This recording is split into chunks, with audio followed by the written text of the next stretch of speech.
with U of M great and former NFL star Braylon Edwards and Ryan Ermani. Sit back and let's talk some Detroit sports right now on The Bottom Line. And welcome to The Bottom Line on the Woodward Sports Network. My name is Stick, filling in for Ryan Ermani again. Maz up here on the main desk. We're going to have a hell of a show today. Pat Harris from HBO Hard Knocks is going to join us. We have Flannel Sam in here with some hot takes ready to come fresh off the stove. Of course, Fletch is here. But I was just laughing because the intro, like it's the deep voice guy. Yeah. Four-time, all-pro, great NFL player, Braylon Edwards, Ryan Ermani, and then it's us. It's like, wah, wah, wah. That's okay. Yeah, that's all right. We're still going to give you some hardcore Detroit sports entertainment. Our families like us. Yeah. My mom thinks I'm a catch. There you go. Nobody else on the planet, but my mom says I'm a catch. I think you're a catch. Oh, thanks, Maz. If I was a couple years older, me and you, baby. There you go, baby. Lots of stuff to talk about today. I mean, lots of NFL stuff going on. Tigers, we'll brush on. They suck. I mean, there you go. There's your Tigers coverage for today. Deshaun Watson news. NFL is in full force. I mean, fantasy football drafts are happening all over the globe. We got to talk that one of these days. Maybe tomorrow. Yeah, Sean's a big fantasy guy. Is Sean a big fantasy guy? Yeah. I love Sean Belesian. We'll be back tomorrow. He's only doing mock drafts for next year. Really? Yes. Well, yeah, that's NFL. Right. The NFL mock drafts. Yeah, soon as... I mean, they're already doing 2024 mock drafts, essentially. Sean and Scott Bischoff go nuts with that stuff. Where are the Lions picking? Hopefully not in the top 12. That's all I'm hoping for out of this year. If we can get in that mid-range pack, that means we won 6, 7, 8 games, right? Hey, by the way, Kevin Durant has bought a house somewhere. We'll tell you where it is, too. Oh, really? Mm-hmm. But has he done any leg exercises? That is the question from Mr. Amon-Ra St. Brown. Mr. Universe says, why don't you do something there on those calves? The Slim Reaper looking a little slim to Mr. Universe. I was just talking about this to Jeff and Gentry because we were recording a podcast in the back, and I was saying, imagine, because you saw what Amon-Ra St. Brown looked like with his shirt off. He looks like a mini action figure. Unbelievable. Imagine if Kevin Durant had that build. He wouldn't be sitting out games, I can tell you that. Ever. He'd be Superman. Amon-Ra St. Brown, what a catch he was, guys. Congrats to Brad Holmes and company for finding that kid. And thank you to the other teams that passed him up. And I can't wait to talk about his hit list. I love that. Yeah. I love the motivation that he had behind that. And obviously, we're going to talk a lot of Hard Knocks. The Lions this week, they're practicing in Indy. They had a home practice on Monday. Now they're in Indy doing their thing. It's going to be fun to get the behind the scenes of that through Hard Knocks. Yeah. Pat McAfee is all over that place today. All over it because he's a Colts guy. He's from Indy. And his show loves the Lions. It's like a love fest over there. And he's going to have some sound with Dan Campbell. Hopefully we could turn that around for you guys. Yeah. And one thing I'm looking forward to out of this week with the Lions practicing against another live team, we haven't heard many training camp fights. Last year, Amon-Ra St. Brown was throwing down in training camp, right? You love those kind of fights because those are guys fighting for position. It's fighting for their life. It's fighting to show you can't push me around in practice. I really haven't heard much of that going on in Lions practice, so maybe they're just waiting until they can punch somebody from the other team. I'll tell you, the Patriots and Panthers, they're practicing together. They can't stop from fighting. I mean, it's laughable almost. If you check it out, the Patriots and Panthers are not digging each other right now. And that kid from New Orleans, that offensive tackle that they drafted, and his name eludes me, he's their number one pick. They can't, Trevor Penning, I think his name is. They can't stop him from getting thrown out of practice. They had to excuse him from another practice because all he's doing is fighting with his own teammates. And there's a time and place for that, right? Like, there's productive fighting. Like I was saying, Amon-Ra St. Brown last year, rookie, trying to make his way in the league, showing, hey, I may be a fourth-round pick, but you're not going to push me around like some bitch. And he fought back, and it was fine. But if you got a guy starting fights with everybody, yeah, that's kind of problematic. And looks like Cody Ingle in the chat said they had a fight today during practice. It happened today. Can you let us know who fought? I did not get that update, and I would love to know. Was it a Lions player versus Colts player? Was it two Lions players going at it? Because I want to see that fight. I want to see that grit. It's been a lot of huggy, feely, we're all good, Lions, rah, rah, rah. I want to see these guys get at it like Duce, Staley, and Aaron Glenn. What'd you think of last night's show compared to week one? I want to give you my opinion, but I'm asking you first. I got to be honest, I was a little bored last night at some points. I love Hard Knocks. Obviously, we do the after show, and everybody that stayed up late to watch it live here on the Woodward Sports Network, thank you so much for that. The first episode just had me going, man. It had so many goosebump moments. I only got a couple goosebump moments this time. But the first episode, Dan Campbell's speech, Aaron Glenn and Duce Staley going at it, the whole team gathering around Hutchinson, him singing Billie Jean. You got Swaggy out there doing his thing. Like, I thought the first episode got me hype. This episode was more settling in, and then we had the Blau storyline, which is just a buzzkill. Well, his wife is kind of cute. Kinda. Yeah. Oh, come on. She's dynamite. Yeah, no, that's a Colombian baddie. Man, now here's the kicker. I loved last night's episode. The first episode, remember, I think the guys busted my chops. I gave it a B+. I was probably the only one that gave it a B+. Actually, Sean told me he gave it a B as well. Maybe it's the old guy in us. But I think because I saw so much what was going to happen in that first episode, it kind of maybe took a little of the vim and vigor out of it. Last night, I really, really enjoyed it. It like flew by for me last night. How about Sam? Sam, did you watch it? Yes, I watched, and I would say I agree with Stick. The first episode, for entertainment value, I liked it a little bit better, and it was more because they accentuated the characters. Like, it was, we all knew Dan Campbell was going to shine. He did. And also, I like that they focused a lot on Aiden Hutchinson because he's my favorite player, Michigan player of all time, and he's going to Detroit, and he looked great. And obviously, the Billie Jean stuff, the Malcolm Rodriguez salsa, that was all amazing. But I did enjoy last night's episode. I think it emphasized a little bit more of certain players, like DeAndre Swift, for example. I know we'll talk about that later, but the first episode for entertainment value by a smidge. Yeah, and I get your point, though, Maz. You know, sometimes when you watch a movie trailer, it takes all the best parts of the movie out, and then you watch it, you're like, all right, I was looking for more funny parts like I saw in the trailer. So I understand that concept, but I don't know, man. Last night, I didn't have, like I said, those goosebump, exciting moments. It was great. Listen, it's an A-, not an A+. That's what I'll give it. So I'm not trashing the episode at all, but if I'm comparing it to week one, when I was in that room yelling, "I love you, Dan Campbell," and like ready to run through a wall, I didn't have that moment last night. I hear you, but I'm a Dan Campbell guy anyway, so I didn't get anything from week one that I didn't expect. Maybe that's where it's at. And I've watched, I think this is the 12th year of Hard Knocks, if I'm not mistaken. I've watched them all. The Cowboys one, I gave up on, like 3 in. I didn't like it. It was boring. I just quit on it. But that's America's team, man. How can you get bored of America's team that hasn't only won 2 playoff games in 40 years? I know, but it was a boring episode. It was a boring scene last year. And then last year when the Colts had the midseason, this year it's going to be the Cardinals, Arizona Cardinals. That should be fun. I like that midseason one last year because there's more action. You're seeing more game footage.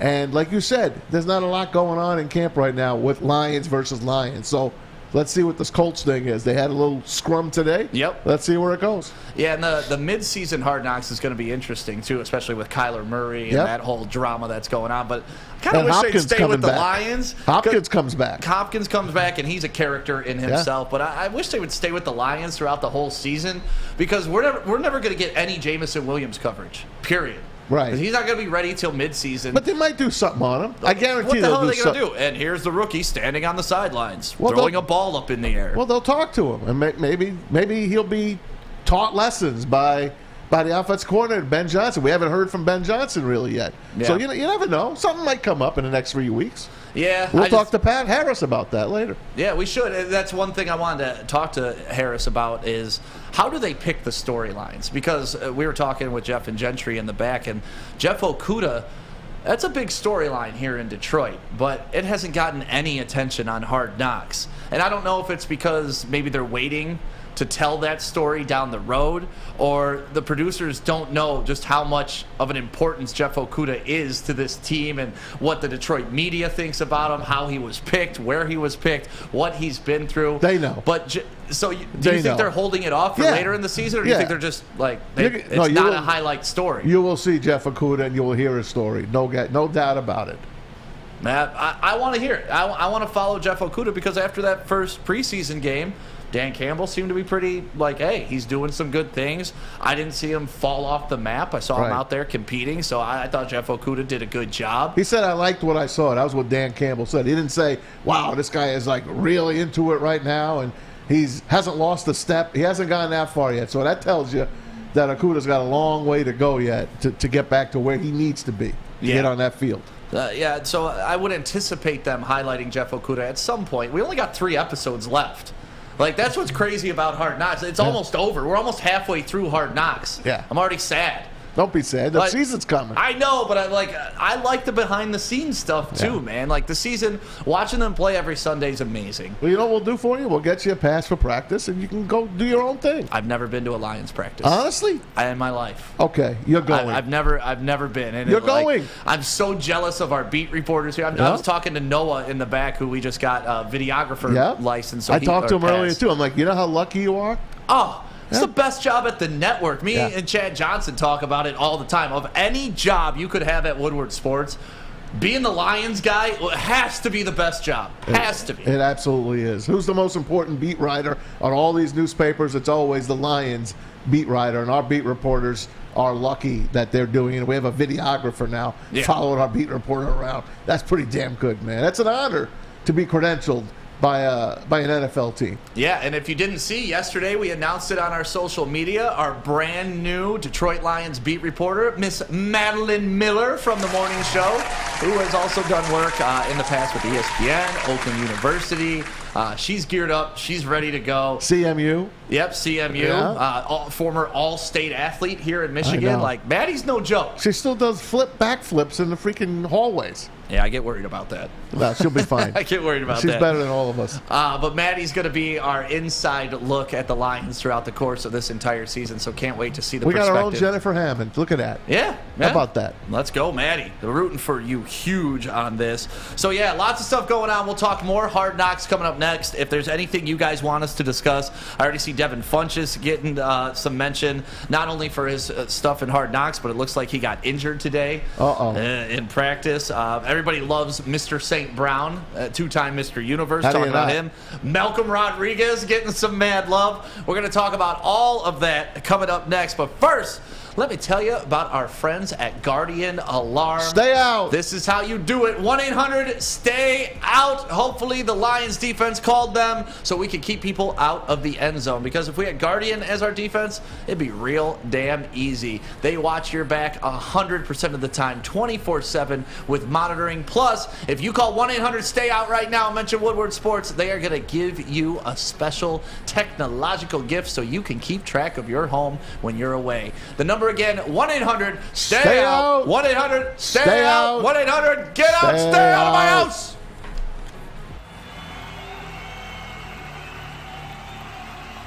He's going deep, right side. Oh, that is Edwards out there. He goes up in the air at the goal line. Hey, it's Brandon Edwards here, wanting to welcome the sports marketing agency to Woodward Sports Network, to the family. Glad to have you guys. For the last decade, the sports marketing agency has literally leveraged athletes around issues such as mental health and substance abuse. Glad that we can finally start trying to get the stigma off of mental health that's been there for all these years. New to the game or a season better?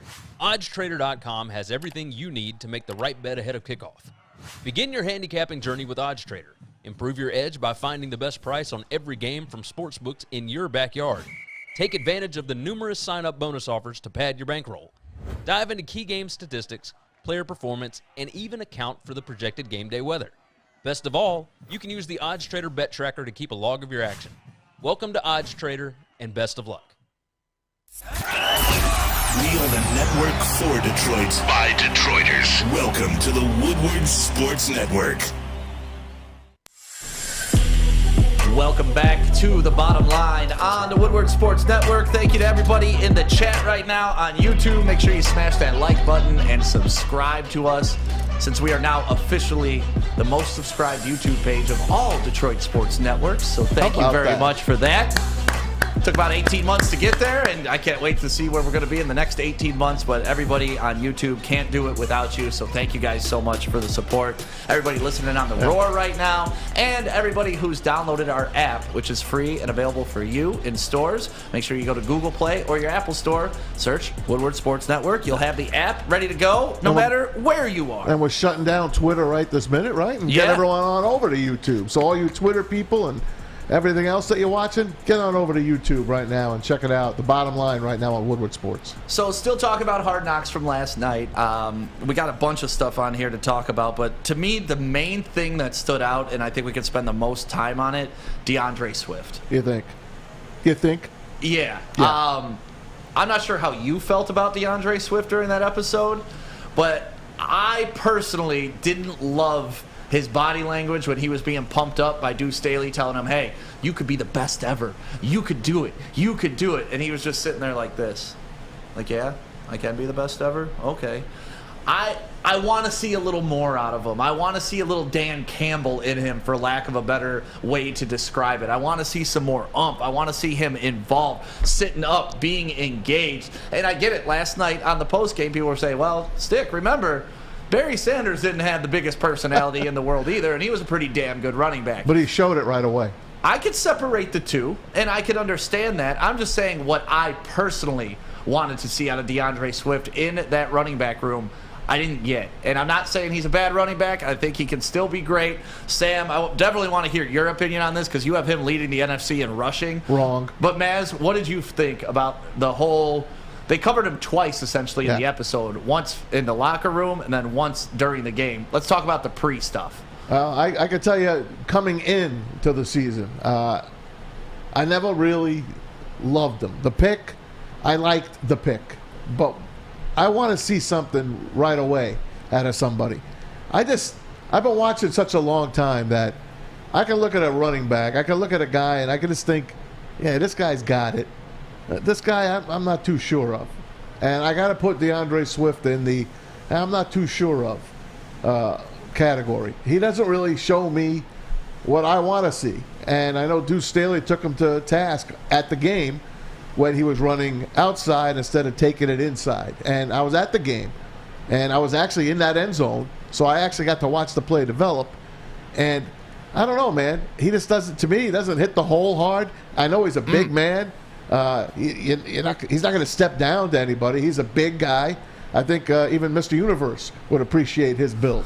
But I just don't know if he is the bell cow running back that we really want. Now, look, we could always go compare it to Jonathan Taylor. Oh, damn it. Why didn't we take Jonathan Taylor? But if you do that, then it's not fair. But when I say that, when you see Jonathan Taylor, you see something right away. When you see Derrick Henry, you see something right away. And this kid, I just don't know. I hope he could stay healthy. He hasn't proven that he could yet. We had Kerryon Johnson prior to that. He did show some flashes in the beginning till he got hurt. And then obviously everything rolled off there. But getting back to DeAndre, I'm just not too positive of what he's going to be able to bring to this Lions team.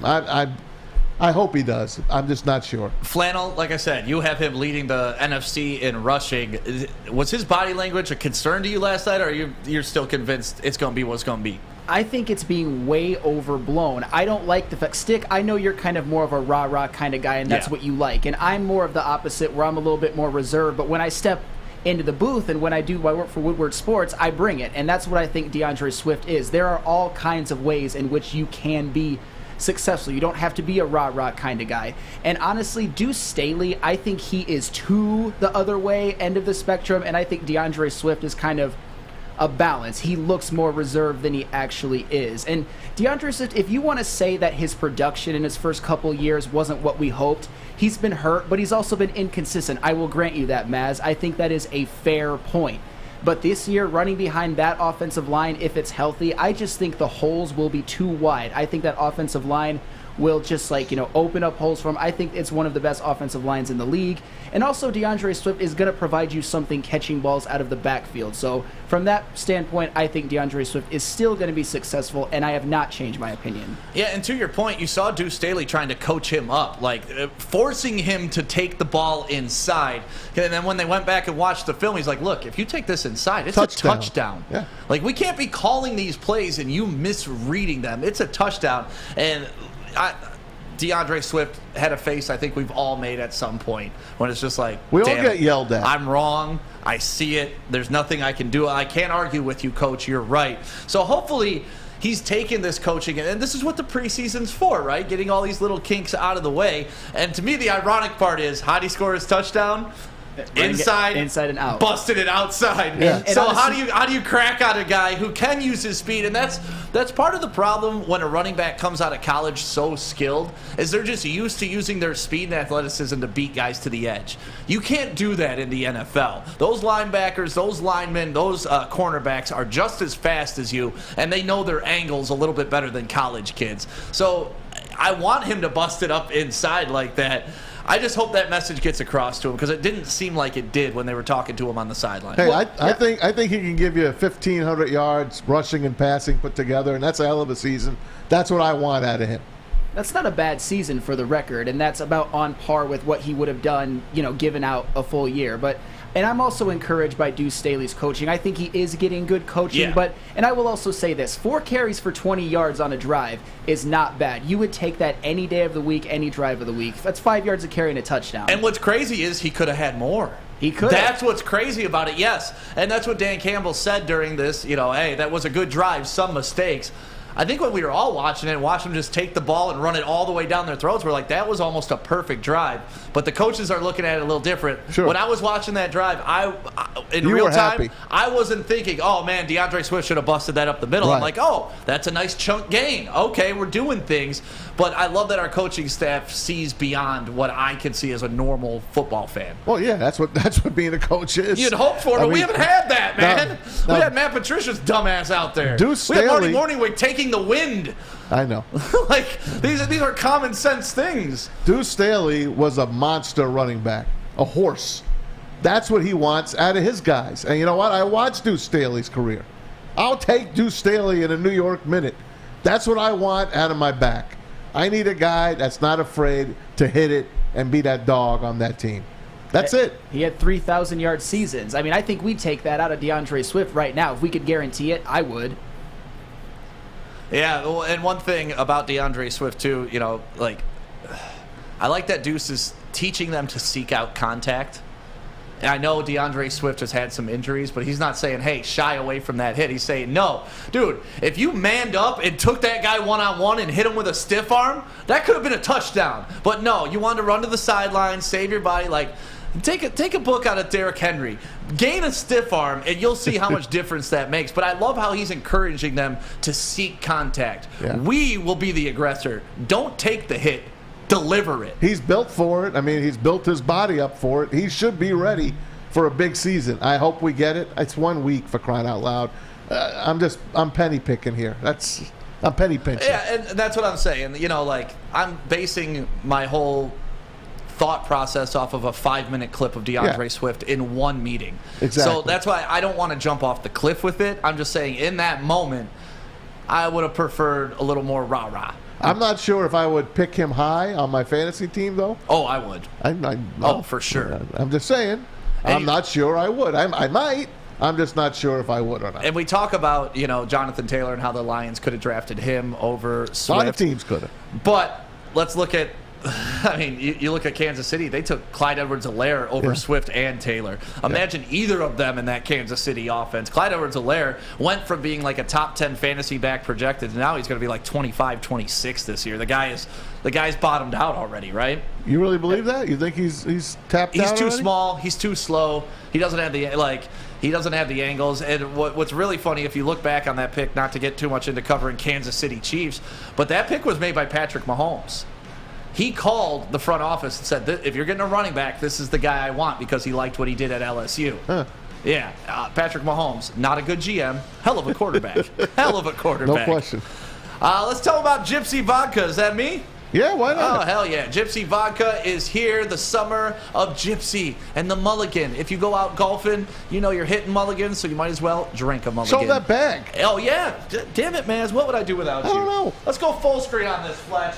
And also, coming up this weekend, the Woodward Dream Cruise. We are giving away this beautiful mulligan bag. Wow. It is awesome. That is soft leather, folks. It's supple. It's Supple gorgeous. is the word. Oh, it's beautiful. We're going to have this literally right out here on Woodward. We're going to be doing a putting contest. All you got to do is sink 3 putts, and you're qualified to win this bag. So make sure you come see us Saturday at the Woodward Dream Cruise right here at our home office, Woodward Sports.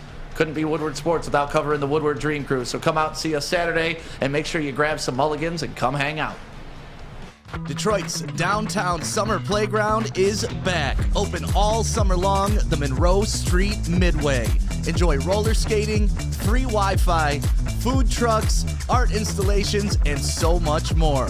Don't forget to take advantage of the basketball court, putt-putt, and, of course, family programming all summer long. All art installations are done by Detroit artists, and it's a fun, safe event from people 1 to 100. Go to deckedoutdetroit.com. You don't have to go to the beach, man. You don't have to get your butt crack full of sand. You just need a little chili peppers, man, to get that glowing beach chili peppers tan. Woo! With 26 locations in the Metro Detroit area and more coming, Chili Peppers Tanning is where you'll find the cleanest salons in the D. Join the Pepper Club for the best deals on unlimited tanning. Head to chilipepperstanning.com. You just need a little chili peppers, man. Woodward Avenue, the first paved road in America. Woodward Sports, the first sports network born in Detroit and made for Detroit. Welcome back to the bottom line right here on the Woodward Sports Network. My name is Stick, filling in for Ryan Armani today. That is Maz on the desk. We also have Flannel Sam in here with his opinions and hot takes. And then we have Fletch over there in the TD land making sure we look good on the screen. So, and we got a party going on in the chat right now. Love you guys. Thank you for being a part of the show. Make sure you smash that like and subscribe button. Spent a lot of time talking about DeAndre Swift. There are a couple other things that I think we could touch on from Hard Knocks. I mean, there's been complaints, and I've read them, about the Hutchinson family being shown too much. What'd they do?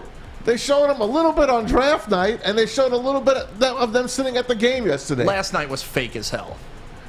You didn't. That didn't come off as fake to you. Well, they see the camera right there shooting them. I understand that, but they were putting on a show for the camera, and that's fine. They're beautiful people. Oh, dude, the sister to the far left, I don't know her name. I don't know anything. Like, I'm not a stalker of the Hutchinson family. Aria? Yeah. Right. Miss Michigan. Stick Radio on IG. Bro, she's Miss Michigan. Yeah, DM, Stick Radio, IG. I got a chance, I'm telling you. But either way. Melissa in the middle's not too bad either. No, it's a great-looking family, right? Great-looking family. But the comparison I have... Mrs. Hutchinson. When they were showing Amon-Ra St. Brown's dad in the stands, it felt like that was candid, right? That it was a camera far away. We were kind of hearing the conversation we weren't supposed to be hearing. When they showed the Hutchinson family, there was a camera 2 feet away from them. They knew they were on camera. The conversation seemed fake. Like, what do you want them to do? Oh my God! Like, I've been to Michigan before in the big house, but this is kind of like the big house, but inside. And it was like, you're a football family. Don't give me that. You know better. I don't know. It just seemed forced, right? Yeah. That's how I felt. I'm sorry. That's how I felt about the first episode when Jamal Williams got up in there and did his thing. Really? The guy that had tears coming out of his eyes trying to motivate his teammates? Yeah. You thought that was just as fake as the Hutchinson family? Yes, I did. Man. I think he went overboard. I said it then. I'll say it now. My wife said it then. She's like, do you think they really do? And then with AG and Duce going at it, I think they kind of went overboard too. They're acting. They're not There's acting. cameras. No way. No way is Duce and AG acting. If you have a best friend that you poke and you like go back and forth with all the time, that's exactly how your relationship's supposed to be. Like, hell, half our conversations in the back here at Woodward Sports are us just chirping each other. Oh, yeah. That's it. Just clowning each other. And that's what those two guys get to do every day. I don't know what to tell you. I just tell you how I feel. But you thought the Hutchinson conversation was authentic. No, it wasn't. It was as authentic as you can get when you're putting a camera 2 feet away from somebody, and the 4 of them are sitting there watching their son play in his first play. And Mrs. Hutchins is like, wow, this is his first play. And, I mean, she was excited. She looked great. And she looked great. And that's it. You didn't see much about Chris Hutchinson, the father. You just saw a little bit about him. But, yeah, man, I don't mind it. I like seeing the family interaction stuff. That's what I want out of Hard Knocks. I feel like the Hutchinson family, with all due respect, is going to be like the Clayton Kershaw, Matthew Stafford thing. We're just going to endlessly hear about them. Sam, what did you think of that moment? I mean, it was a little bit corny. That's the word that I would use to describe corny is good, them. Yeah. But at the same time, the Hutchinsons are such a great family, and the St. Browns seem like a great family too. And it's important to realize where these people came from, especially on a show like Hard Knocks. I mean, a lot of times the predictor of a person's character is what kind of family they came from. So I don't have a problem with them highlighting the Hutchinsons, and in this past episode, the St. Browns. I think it's great. But yeah, the Hutchinsons were a little corny for my taste. That's perfect. That's okay. Yeah, and that's a fun. And it's not like I dislike the Hutchinsons. What do you want perfect people to do on camera? Yeah, it's not. What else do you want? I don't know. I want to see when Aiden's making a play that they show the play and not like, oh, he just made a play. You know, like I don't know. I thought. If you have a father who played like Chris Hutchinson played, right, and you have a son who's playing like Aiden played, to act like you don't understand the game, to me was just like, oh, okay, they know football. Why are they acting like they don't know football? The sister pointed out Aiden. She's like, oh, there he is. He's got his booty up. Remember that? Yeah. He's got his booty up. But I tell you what, I did like that moment when Aiden Hutchinson knocked down his opponent and said, get the F off me. Yeah. Like, that's the dog I want to see out of Swift. And they got off him, and they didn't go back after him. No. Which you like, and that was what reminded me of Penei Sewell against Aaron Donald last year. I mean, when those two guys locked horns, yes, that was my favorite part of that entire game. It's still one of my favorite parts of last season, period. Yeah. Like, it showed so much that a rookie would boss up against Aaron Donald like that. Not back down. I loved get every in minute his of face, actually. And didn't go overboard and get thrown out of the game or anything like that. It was just like, no, we here. You're not pushing us around. Yep. I absolutely loved that. You can go to Rodrigo next, number 44. That's what I was either going to hit on Rodrigo or Amon-Ra St. Brown. Whatever you want. I mean, they started off the show by talking about Rodrigo, which, by the way, worst nickname ever, guys. I don't think so. A nickname can't have the same amount of syllables. Like, nicknames are supposed to be shorter, or like, Rod or Amon-Ra. It's Malcolm Rodriguez, now Rodrigo. Yeah, Rodriguez is literally the same damn word. But it's the same. Like, nicknames are like, you're Maz for Maz away. Yes. Right? Your stick. Right. For day. Me calling you Mazo-O doesn't shorten. Yeah, I don't know. Either way, I can get beyond the nickname thing. Rodriguez is showing out. He is. Number 44, our man Spencer's already got his jersey. Proud of him. I saw him today. Those guys, the heavyweights, he was their guy right out of college. They loved him. They loved him on the night of the draft. They stuck with him. They got on Twitter with his mom. His mom is great on Twitter, by the way. And all of a sudden, they make an arrangement, and before you know it, Rodrigo was on the heavyweights just a couple of weeks ago. Yeah. And I'm sure they'll have him on again. But this guy, he hit from the first get-go. Remember on the special teams on the kickoff? He hit. That was the tackle there. And then he makes that other guy pay for trying to block him. And that was phenomenal, too. And this guy today practiced with the first team against the first team of the Colts. So this guy is moving on up the charts big time. Oh, and you saw that in Hard Knocks. Like, am I going to have to start a rookie? I'm going to have to start a rookie. But not only that, he's saying that this guy has done stuff that we haven't seen a Lions linebacker do in the last 5 years at least. Yeah. At least 5 years. Isn't that something? And that's a 6th-round pick. Brad Holmes, I love you. Brad Holmes, thank you. If you keep pulling out 4th-round picks like Amon-Ra St. Brown, 6th-round picks like Malcolm Rodriguez, I will build you a statue. I don't even care if it's in my front yard, not in Detroit. I'll just put a statue to Brad Holmes in my backyard, front yard, wherever. They showed a video today, and I wish I could show it to you folks. You can get it on Twitter. But it's Russell Brown put it out. Remember Russell Brown? He's on our show. Yeah. Does some stuff on Woodward Sports. He put it out. He says, tell me who was the former 1st-round pick and tell me who was the 6th-round pick. And it's Jarrad Davis and it's Malcolm Rodriguez on a play. Jarrad Davis runs into the backfield and he kind of whiffs. Malcolm Rodriguez finishes and makes the tackle. I mean, it looked like complete opposite stuff. Adam Beydoun today saying, I'm glad Jarrad Davis left here as the worst linebacker and has come back to reclaim his title. I mean, I know it's a little harsh. It's Adam, and I'm rooting for Jarrad Davis, but so far, no good. Yeah, he looked a little out of sorts. He did put some pressure on the quarterback in the first game. I don't know what to expect out of Jarrad Davis. He does have a lot to prove. We didn't pay him a lot of money. I'm okay with it. But we were discussing this in the back. Is Malcolm Rodriguez starting more indicative of what our linebackers look like, yes, or what his skill set is? Both. Can I say both? You can say whatever the hell you want, man. Because the linebacking core, obviously, is the worst on the team.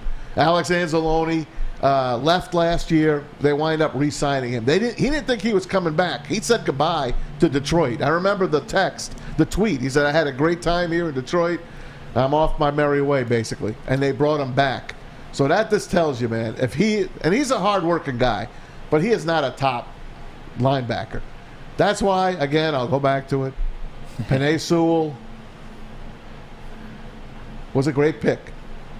But there was a guy at the Dallas Cowboys who they chose later on.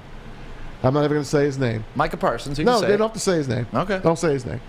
Say it 3 times. He could be on the Lions. That was the pick, guys. I'm sorry. That was the pick. You're dead wrong on that? No, it wouldn't have been a bad pick? That was the pick. No, it wasn't. What would our offensive line be this year? Would it be a top 5 offensive line without Sewell? They'd still be good. Top 10. They'd still be good. That's not top 5. He's not even playing in his That's not top 5. He's not playing in his proper position still.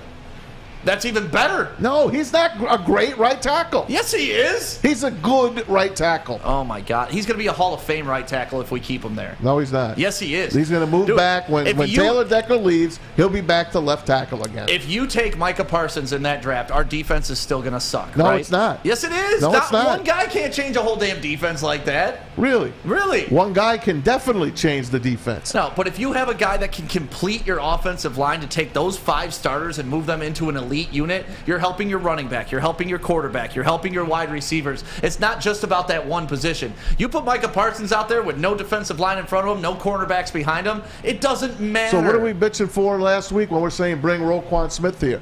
Roquan Smith could change that defense. He could help the defense. But you don't think Micah Parsons could have changed that defense? Okay, so we get Micah Parsons. Now what do we do with our line? If we get your line was still good. If we get Roquan Smith, we still have Penei Sewell. It's a win-win in that situation.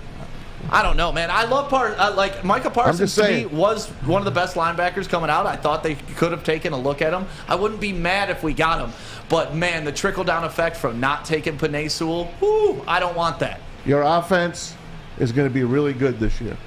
Your defense is going to be really bad. And it would be that way with Micah Parsons. No, it wouldn't have. Yes, it would. It would have been a lot better. You know what you need to do, Maz? You need to go to school, perhaps the Academy of Warren. Okay. All right, and I'll tell you about the Academy of Warren. It's currently enrolling for kindergarten through 8th grade. It features small classroom sizes, a futuristic media center, free breakfast and lunch, Houghton Mifflin curriculum, and K through 8 athletics. Speaking of K through 8 athletics, Academy of Warren has a brand new state-of-the-art Sports Dome Fieldhouse that is a regulation basketball court, volleyball court, and soccer field. Also can be used for 7-on-7 football. Enroll today at academyofwarren.net. That's academyofwarren.net. Hi, my diamonds. It's Crystal with an X. You want to get hot and perfect like me? Here's my super easy routine. Drink at least a gallon of water before you wake up. Attach a weight to everything in your house. Hello? Sell your car and just sprint everywhere. Scream when you exhale. Don't follow Crystal with an X. Do your own thing at Planet Fitness with tons of equipment and free fitness training in our clean and spacious clubs. Join now for just $10 a month and cancel anytime. 3 NBA championships. Detroit fans were there. 11 Stanley Cups. Detroit fans were there. 4 World Series wins. Detroit fans were there.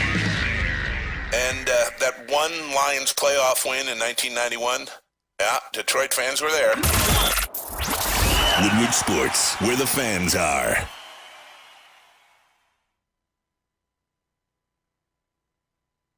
Offensive line in the league. There's nobody you can replace Penei. You just said he squared up with Aaron Donald. Yeah, I know. I like that. Micah Parsons ain't doing that. Okay. Penei Sewell is taking Micah Parsons and mopping the floor with him. Bro, Micah Parsons he's LT Jr. LT Jr. Minus the cocaine? Well, he'll give him time. Give him time. He'll grow into Dallas. it. He knows where the White House is. But honestly, like, Micah Parsons is great. We'll see this year how he does. We have Evan Brown, who almost was an all-pro, backed up, came in for Frank Ragnow. They didn't miss a beat with Evan Brown in that line. Tackle and center are completely different positions. Completely. You can't just say, hey, you did good at center, we're going to throw you out at tackle. No, you can't do that. They had enough offensive linemen. They had a good offensive line. Now we have a great offensive line. We have an identity now. We think we do. No, we know we do. We saw it first drive. Okay. You're playing in a preseason game against Atlanta. They're the starters going against other starters. What else can I gauge this off of?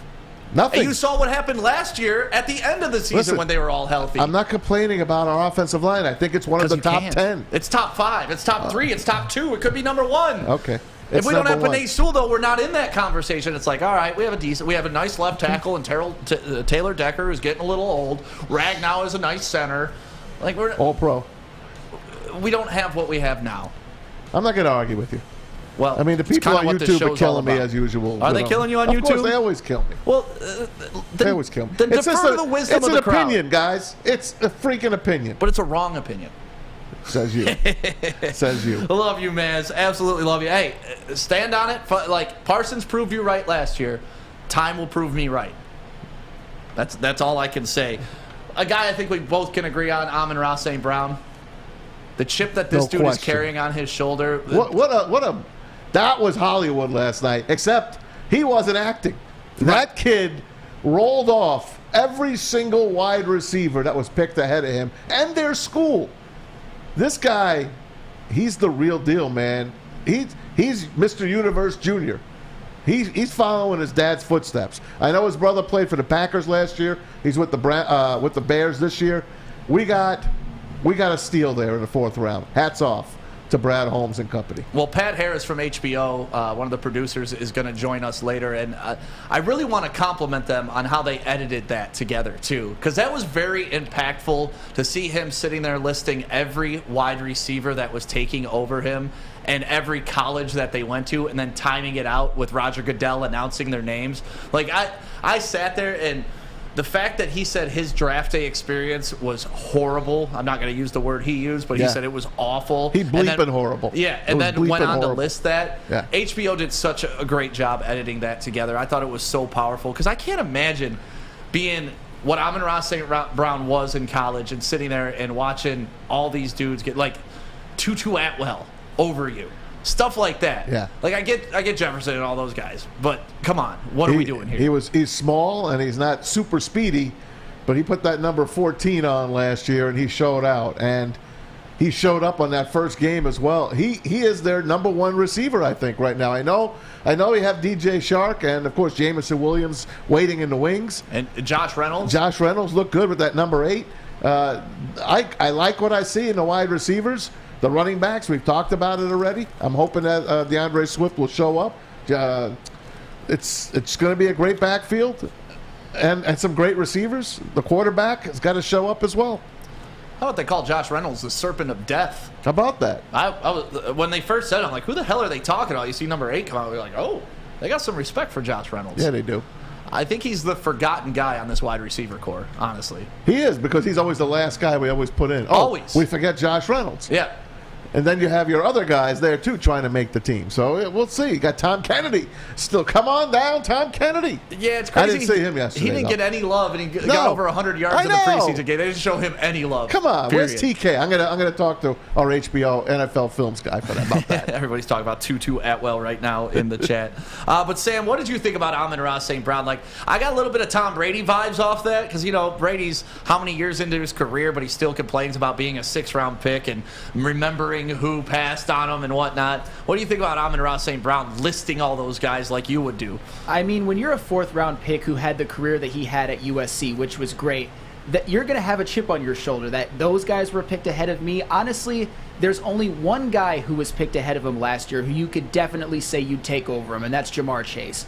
Other than that, you could argue for Devontae Smith, Jalen Waddle, or Elijah Moore, but other than that, Amon-Ra St. Brown might be the second best wide receiver to come out of that draft class when it's all said and done. And the fact that they got him out of the 4th round is phenomenal. And the fact that he's going to carry that chip on his shoulder by being a 4th round pick, that's one of those Brad Holmes diamonds in the rough that you need to get right if you want to be a championship level team someday. And I think they got a great one in Amon-Ra St. Brown. I can't believe he slipped that low, and it was a great take by them. And these are the things that never happened for the Lions in the past 20 years. Getting those guys late in the draft. Hell, getting a guy in the 2nd round was a chore back in the day. Titus Young, baby. Yeah, well, he was a reach. And Ryan Broyles. There's another guy injured that they brought in and just didn't live up to it. He's rich, by the way. Ryan Broyles is as smart as they come financially. So, good for him. With Amon-Ra St. Brown, one thing that I remember happening last year during the draft is, we did our draft party 2 years ago at Del Mar downtown, and you can remember everybody wanted the Lions to draft a wide receiver, possibly in the 2nd round, possibly in the 3rd round. But there was a clip that came out with Brad Holmes saying, we know everybody wants a wide receiver, but we're going to get our guy. Yeah. We're going to get our guy. I'm assuming Amon-Ra St. Brown was his guy the whole way through the process. Isn't that something? And to be smart enough and to have the foresight to know this dude's probably going to drop to us, we're going to get a steal, and to not panic pick him in like a 2nd round. Because we get him in the 2nd round, he does what he did last year. Everyone's like, oh, okay, that's what he's supposed to do. Nobody's as hype as they are for him now. And I feel the same way about Malcolm Rodriguez this year. Well, in the 6th round, they got him. So right now, he is showing up, and he is showing to be a very high-quality pick at that number 6 spot. So we'll keep our fingers crossed for that. Another thing I liked yesterday was when Dan Campbell brought up Aaron Glenn, defensive coordinator. He's like, AG wants to say a few words to you guys. And when he said a few words, he just meant a few words, because he was not up on that stage long. But he preached, it's time to get that winning attitude. He picked a couple of guys out of the audience. He's like, how many games do you lose in college? 1. How many games do you lose in college? 1. Did you go to the Natty? Yeah, won the Natty. When's the last time a Detroit Lions team, a player on a team, can say anything good about their time here with the Lions? He basically said it's time to develop that winning attitude, to know when you're going into a game that you are going to win that game. That gave me the chills when I heard him saying that. I love Aaron Glenn. He will be a head coach within 2 years. Yeah, and we were talking earlier about which episode was better, 1 or 2, and I said, I got more goosebump moments out of number 1 than I did number 2. That was a goosebump moment in number 2. Because you think about these guys who were the best in Little League. They were the best in junior high. They were the best in high school. They were the best in college. Then they get to the pros, and all of a sudden, they got to adjust to losing. Yeah. And that's not easy for a lot of guys who have, it's like the rich kid who's been handed everything his whole life. Now all of a sudden he's broke. You got to figure it out. And that's what's happening to a lot of these guys. And that mental, I don't think we think enough about that mental struggle that it takes. I'm going to mention 2 names to you guys. All right. Jeff Backus.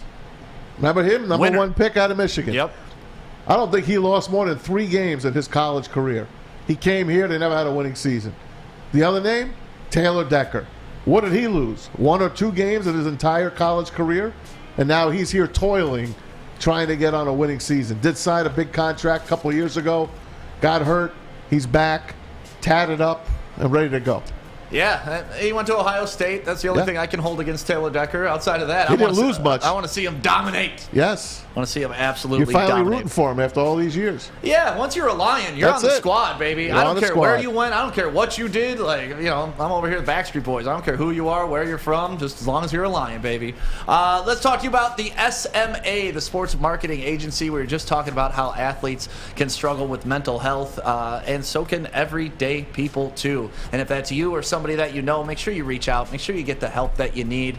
There's no shame in talking to people. There's no shame in owning your issues and actually conquering them, because that is the true thing about being courageous. So go to thesportsma.com. That is thesportsma.com if you or somebody else is struggling with mental health.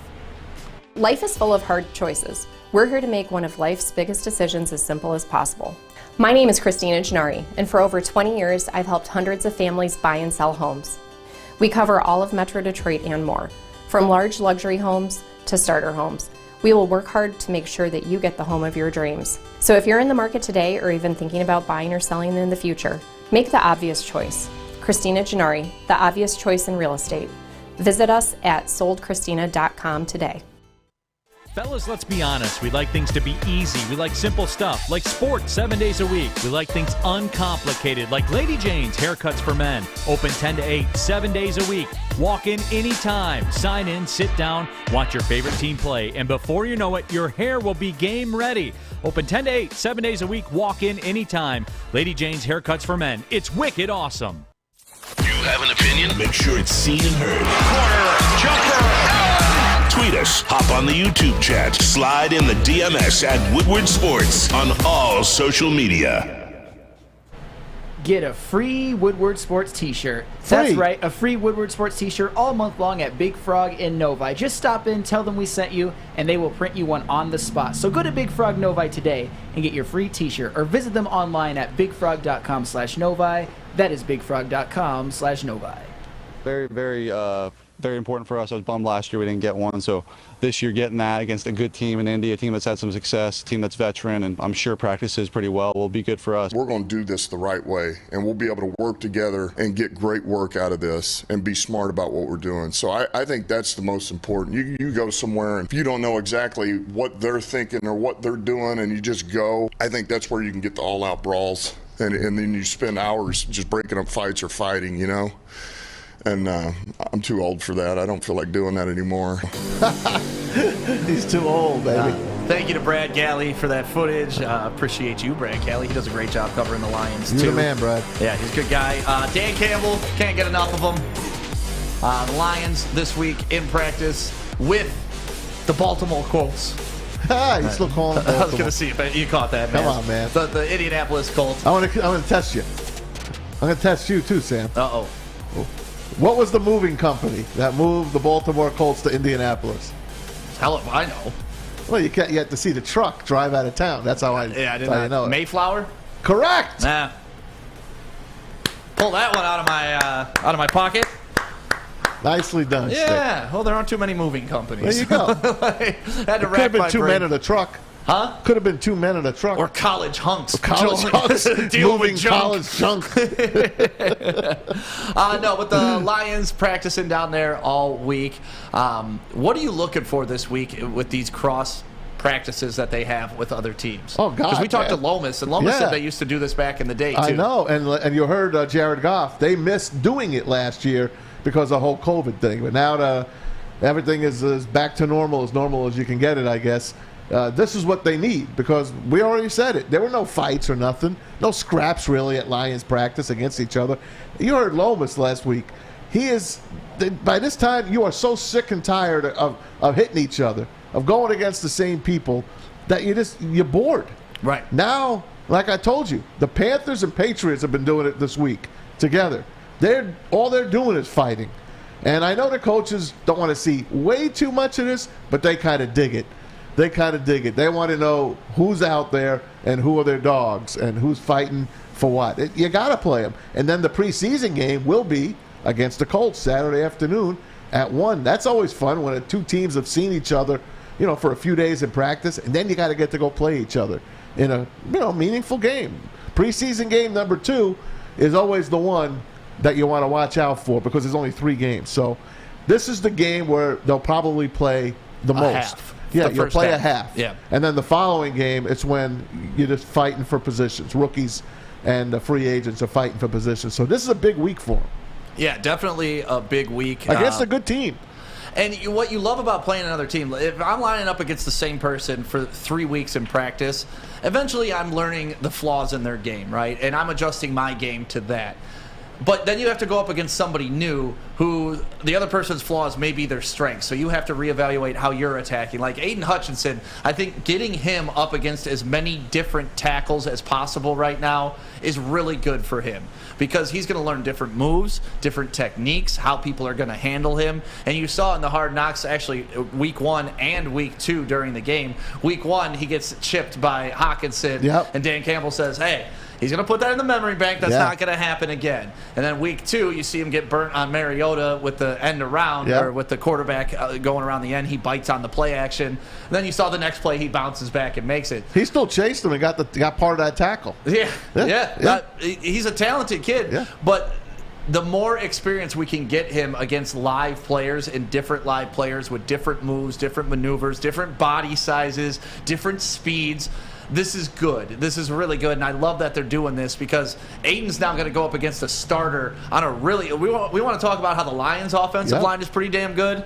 Colts' offensive line, pretty damn good. Absolutely. Number 1, top 5 minimum. Absolutely, and they got Matt Ryan to protect there. I like that Colts team this year, and that's what you really want to see. And the good thing about going against this team is this is a team that's going to contend in the AFC. They could win the AFC South. I know they got the Titans to go up against, but it's a very good team, and it's a very good it's a great test. And today at practice, Jim Irsay, who is the owner of the Indianapolis Colts, do you know he was handing out $100 bills to fans?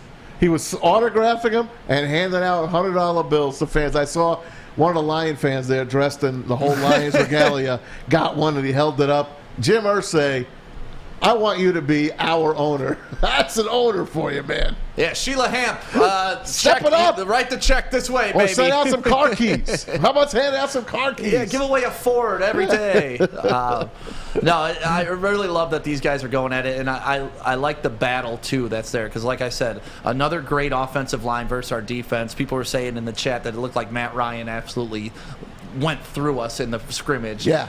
Which is what we're expecting out of this defense. I don't think anybody's expecting these guys to be world beaters. At best, this team is 50% complete.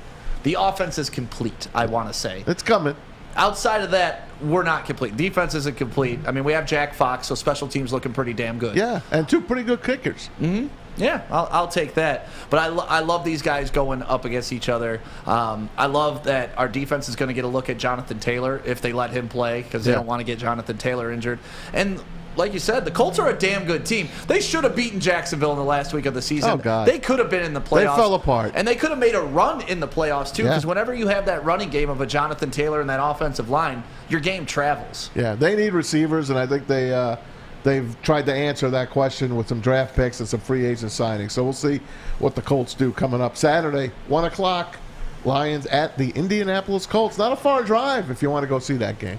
Well, let's take a look at this because CBS ranked the NFL divisions by quarterbacks. Yeah. And I want to know where Matt Ryan winds up in this. I want to know where Jared Goff winds up in this. Fletch, can you throw up that graphic real quick? Because I thought this was a pretty neat list. And for everybody that's looking right now, I mean, you look at the AFC West, and my God, 4 potential Hall of Famers in the AFC West, right? Mahomes, Herbert, Wilson, and Derek Carr. That's pretty good. So they're ranking the AFC West first, and I have no problem with that at all. I can't believe the NFC North got ranked so high. I mean, next comes the AFC North, Joe Burrow, Lamar Jackson holding that down. Then you got Mitch Trubisky and Jacoby Brissett on the back end. I don't know about that AFC North yet. I think I might have something to go ahead of that. Put Deshaun Watson instead of Jacoby Brissett. Now we're talking, right? Yeah. And I think that's probably their logic behind it. Like, Jacoby Brissett's going to start, but he ain't the starter. You know what I mean? I don't know about Mitch Trubisky starting for the Steelers. I don't think he's going to be the starter. He will the first, 5-6 games. You think? 100%. Trubisky's not a bad quarterback. He smoked the hell out of the Lions. Well, yeah. And then you got the NFC North coming in third. Lions. Aaron Rodgers, obviously, 4-time MVP, 1-time Super Bowl champ, just as many as Matt Stafford. Kirk Cousins in there, Justin Fields, Jared Goff ranked 4th on that list. Don't love that. He's behind Justin Fields. Look at that. Yeah. I like the AFC West quarterbacks, too. They're young, but Josh Allen's one of my favorite quarterbacks in the league. Oh, God, yeah. He's matter of fact, he's Sean Belichick's very favorite. Is he? Yeah, that's his number 1 guy. So me and Sean agree on something, at there least. You go. There's that. But he's with Mac Jones, who proved himself to be a pretty damn good quarterback last year. Also proven himself to be a pretty good talker. He's getting in a lot of fights, too. He is. I love Mac Well, they're Jones. struggling in New England right now. They're struggling. Their offense is completely discombobulated. I wonder why. Matt Patricia? Yeah, we'll see how that goes. But they are not looking good right now. I know it's preseason. Bill Belichick. We'll see if he gets it straight. That's a tough division. Tua is in there. Zach Wilson. Got the dog in him. He loves Zach Wilson. Then the NFC West. This is another good one. If Trey Lance pans out, this is a really good quarterback class. Matthew Stafford, Kyler Murray, Trey Lance, Geno Smith, want. Trey Lance is high on a lot of people's list right now, man. He looks like he fits in. He looks like he is going to be that quarterback that the San Francisco 49ers put their trust in, Jimmy G, and they let him walk. He's not – I wonder where he's going. I wonder where Jimmy G is going. Number 6, Dak Prescott, Jalen Hurts, Carson Wentz, Daniel Jones. I think that could potentially be high. I'm a bigger fan of Daniel Jones than most people. I don't know why. I want you to be right. I feel like this year with Dabble taking over, he's going to turn him into a pretty solid quarterback. I hope you're right, man. I hope he can follow in Josh Allen's footsteps. Yeah, that's what I think. They have the same skill set, except for Daniel Jones falls when he's in the open field. And he That's fumbles. So embarrassing. He's got small hands. Well, what are you going to do? Let's look at the NFC East. No, just looked at that. AFC South, Ryan Tannehill, Matt Ryan, Trevor Lawrence, Davis Mills. That's pretty effing weak. No, it's not. Yes, it is. Tannehill's pretty weak. Matt Ryan, old, over the Where's hill. Malik Willis? Trevor Lawrence, unproven. Davis Mills, unproven. Where's Malik Willis on this list? Yeah, he'll come in once again about week 8. And then number 8. This is a good division. I don't think this should be last. Yeah, because you love Jameis Winston. Well, no, that's Ryan. Okay, Ryan loves. I don't know how anybody on this planet can love Jameis Winston. I like Baker. Ryan does. Yeah, you love Baker, but Tom Brady. If you have the GOAT in your division, you're probably looking pretty good. And Marcus Mariota is not a slouch. But yeah, I mean the NFC North being ranked number 3, I'm pretty shocked at that. That's all Aaron Rodgers. That has to be right. Yeah. I don't know how they're that high. I mean, Goff's been to a Super Bowl. There's that. Cody Benjamin put this out, by the way, CBS Sports. Yeah, you might want to check it out. Quality list by CBS Sports, so we appreciate that. What do you guys think in the chat? Which division has the best quarterbacks?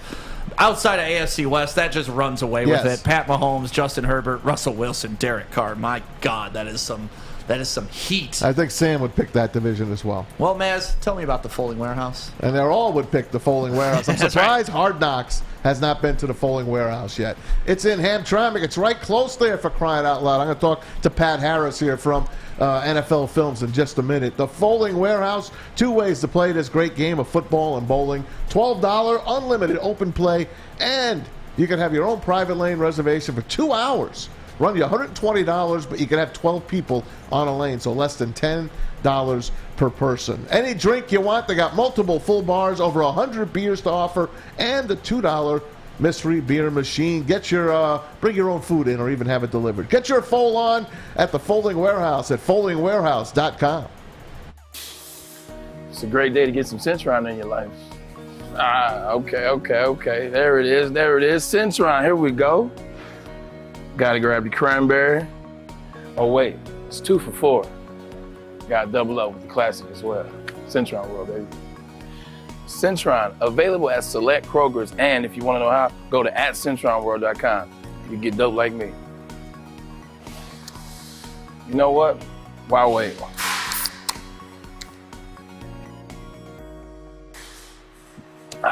Great taste, guaranteed.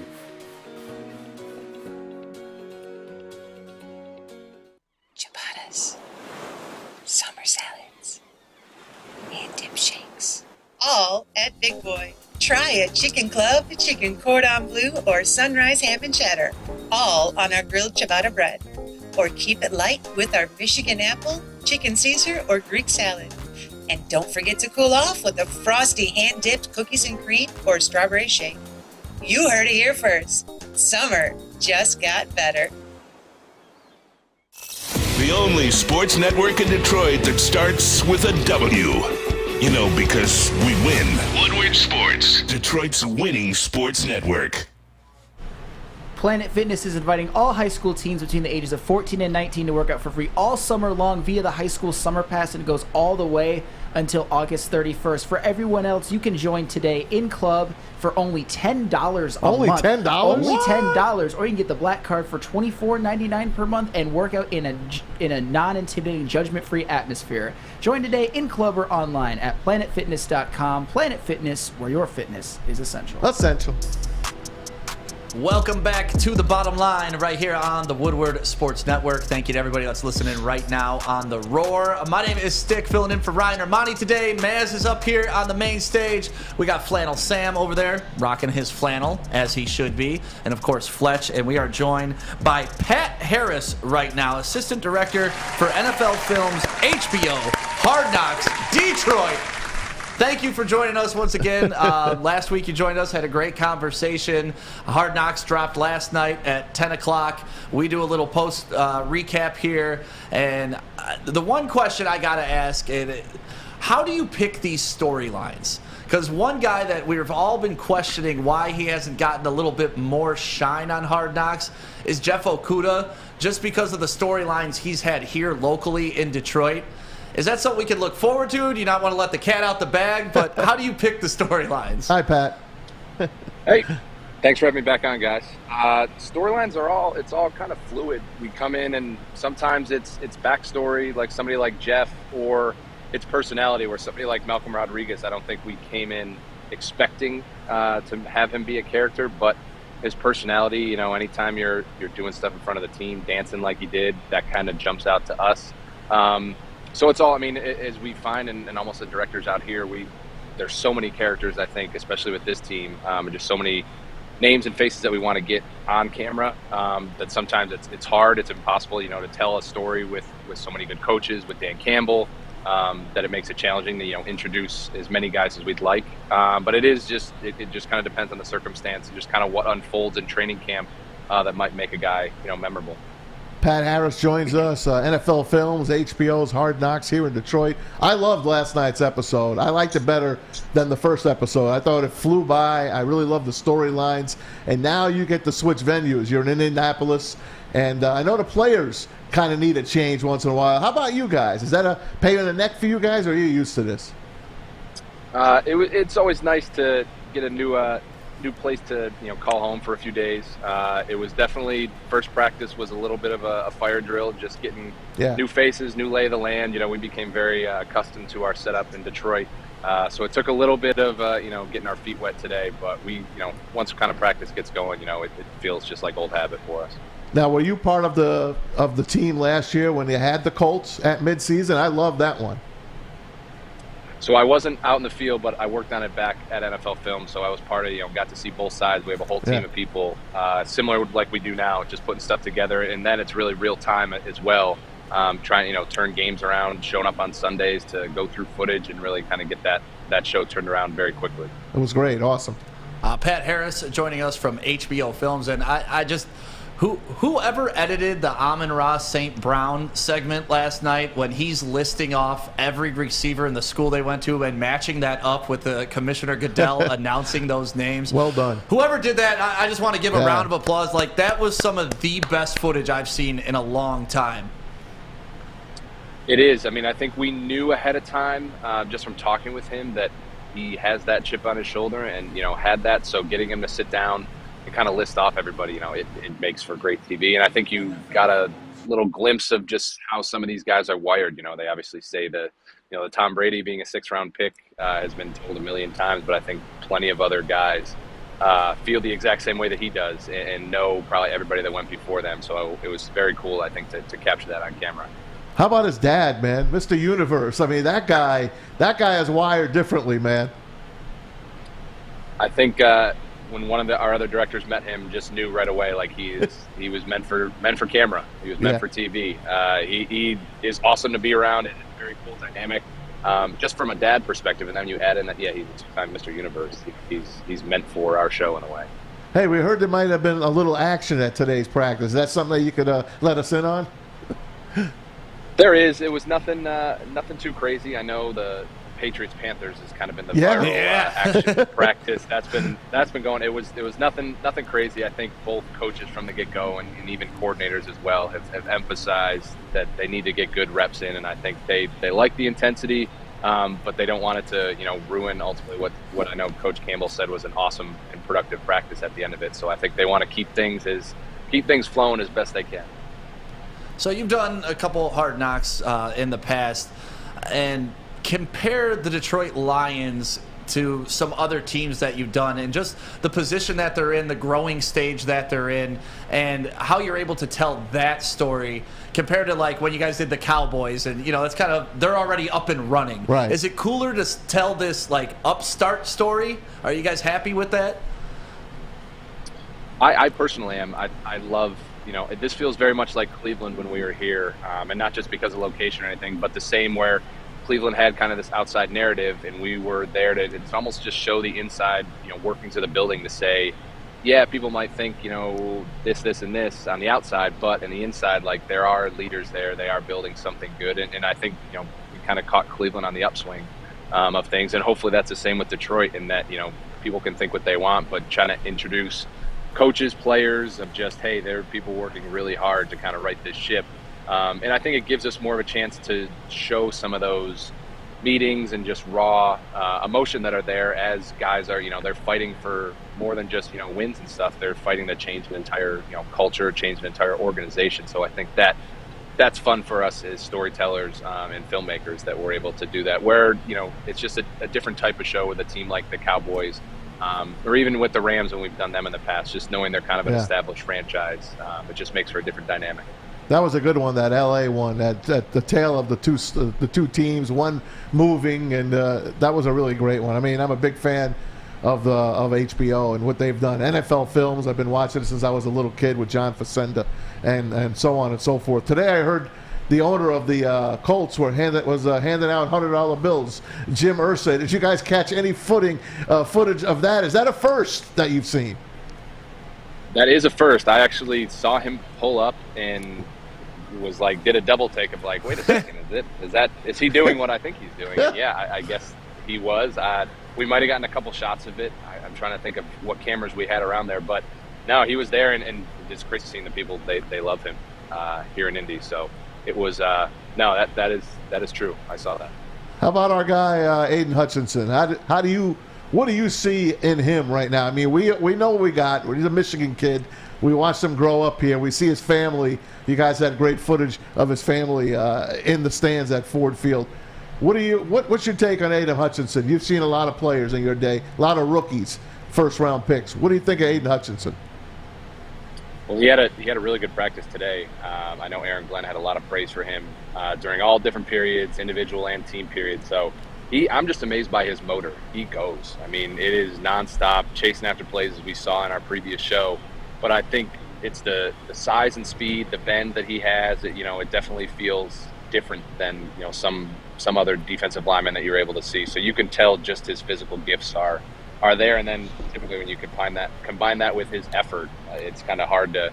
It's kind of can't miss in a lot of ways. So he has been as advertised, I think, as a number 2 overall pick. That's great to hear. You guys did a great job highlighting that in the first episode too, because when I saw him just hitting those practice bags with the ferocity that he was, I was like, oh my God, this guy's taking just this bag drill very, very seriously.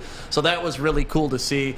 I'm not sure how much you can let us know about the secret sauce with all of this, but a guy like David Blau, do you have an idea that, hey, going in, we want to feature him and his wife in the Olympic thing from last year? That's a cool story. But then when he has a game on Friday and fumbles the ball, is it like, okay, we got to make this guy a bigger part of the story now? Does that, like if you mess up like that, does it put the spotlight on you a little bit more? Just worked out, I think. Not necessarily. I think we don't want to, pile on and just say, hey, you mess up or we're going to get you. I think we knew coming in kind of the backstory with him. And I think ultimately the way shows always work, quarterbacks are, in the preseason games especially, they have the ball in their hands every time. So they're always naturally, much easier to cover. We're always going to have content for them where sometimes different positions, if they don't get on the field or they don't get any balls thrown their way, it makes it a little bit more challenging. So we knew kind of coming in that he was definitely a character. And I think he has such a unique story, with his wife and just kind of the dynamic they have, that for us it was like, hey, we've never really seen anything like this before, with just 2 professional athletes, that are married and have such a unique relationship. So I think going in, our plan all along was, I think, to feature that story regardless of kind of what unfolded in the game, and unfortunate, how it ended. Because the conspiracy theory me and some of the boys have in the back is, listen, they haven't highlighted anybody that's going to get cut yet, and you got to build them up so when they do get cut, it actually means something to the viewer. And we're like, Blau, maybe that guy. And so I'm like I think it's Boyle. You think it's Boyle? Yeah. And we'll see with all of that. So that's kind of the conspiracy theory we've been throwing around here. I know you probably can't go into that, but either way, what you guys are doing and how you're presenting this team as a diehard fan, man, being able to see behind the curtain like this, it's really phenomenal. Well, that's what we'd love to hear. I think that makes our job, like I said, when I was on last week, it makes our job more exciting. It's more rewarding. I think when we see such a fan base that just loves having us around and loves, kind of showing the content that we're putting out there. So I think hopefully we can keep the momentum going after, two good episodes to start. But it's definitely been fun. I think it's been, everything we were expecting and probably a little bit more, with just how great the team's been, and even players, even being out in Indy and knowing we're familiar with a lot of people here. I think Detroit is definitely unique for us. Hey, Pat, last thing. Stick had a good observation. Now, I know you're having the Cardinals at midseason. Did you ever guys think of maybe following the same team and seeing where they're at later on in the season? We would have loved. I mean, because we're probably never going to see you guys again here in Detroit. We wanted to keep you a little bit longer. You think something like that might happen down the line? So I was actually a part of the crew that I was back in 2016. We did Hard Knocks with the Rams with Jeff Fisher. Yep. And then we stayed on for All or Nothing. And they had a very rough go-around with it. Yeah. So it depends. If it's a great season, I think teams definitely are fine with us being around. I think sometimes it's tough. They almost get a little sick of us. And, almost too familiar of faces staying that whole year. So I think it was something we tried. I don't know if we were jumping to do it again. But I think this in-season now, it's just going to be – it's a whole different story, different dynamic and everything. So I probably won't be back for training camp Hard Knocks with Detroit, but I could very much see us back for in-season with how, great the team's been, and just kind of welcomed us with open arms. We always want to be around teams like that. Thanks, Pat. We appreciate you. Hopefully we'll talk next week. Oh, one more thing before you go, Pat. Last week, YouTube gave us a strike for using a little bit of the Aiden Hutchinson. Can you go and let them know, hey, this dispute is canceled. We're good on that. Yeah. Can you help us out here at Woodward Sports? For crying out loud. I'll see what I can do. I appreciate you, man. Thank you so much for your time. Thank you for highlighting the city of Detroit, the players. It means a lot for this city, so thank you, guys. Awesome. No problem, guys. Looking forward to talking to you again. See you, Pat. See you, Pat. And, obviously. That's good. Yeah, no, it's great. I think we're in. I hope so, man. I want that strike lifted. God damn it, that pissed me off. I know. And we used like 20 seconds of Aiden Hutchinson messing up. We didn't even use the Billie Jean part. On the way out, too. It wasn't a part of the show at all. But either way, hopefully he can take care of that on the back end. Because Pat Harris, man. That's our guy, live from Indy. No one else has that. How awesome for him to give us 15 minutes every week. It's the best. That really is the best. And hopefully we encourage them to maybe follow some different storylines along the way. So thank you to Pat. And if you're looking for a new Corvette, I'm sure Pat Harris can get into one. I can't afford it, but I'm looking for one. Well, if you want one, go to Les Stanford and check them out. They are the Corvette Kings there at Les Stanford. They got the brand new one. Plus, if you are in a lease you want to get out of, they can get you out of that lease because they are also the lease experts. Les Stanford, right there on Michigan Avenue in Dearborn. Make sure you go there today, lesstanford.com, and find new roads. Find them. At work and at home.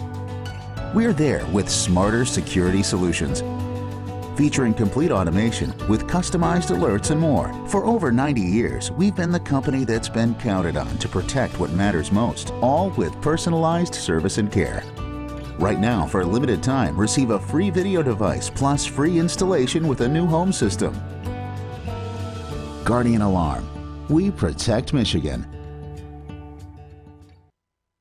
Hey, it's Scott from the Woodward Bet Show. Hey, it's Wednesday. It's one of my favorite days. I get to talk some golf with our girl Kelly over there at 4:30 of the Woodward Bets YouTube page. You guys also get to get over that app store and download oddstrader.com. It's got live scoring, play-by-play updates, and it's the best place to check all the odds at the sports books right in the palm of your hand. But hey, let's talk some fun coupons. Let's get some winners. That's what we're here for, winners and fun coupons. So listen, today I like the Rangers in A's over today. I think both pitchers stink. We should see lots of runs. oddstrader.com. Woodward Bets. Check it out. Make sure you download the Woodward Sports app in the App Store and the Google Play Store today. Take Woodward Sports with you wherever you go and listen live on your phone or mobile device.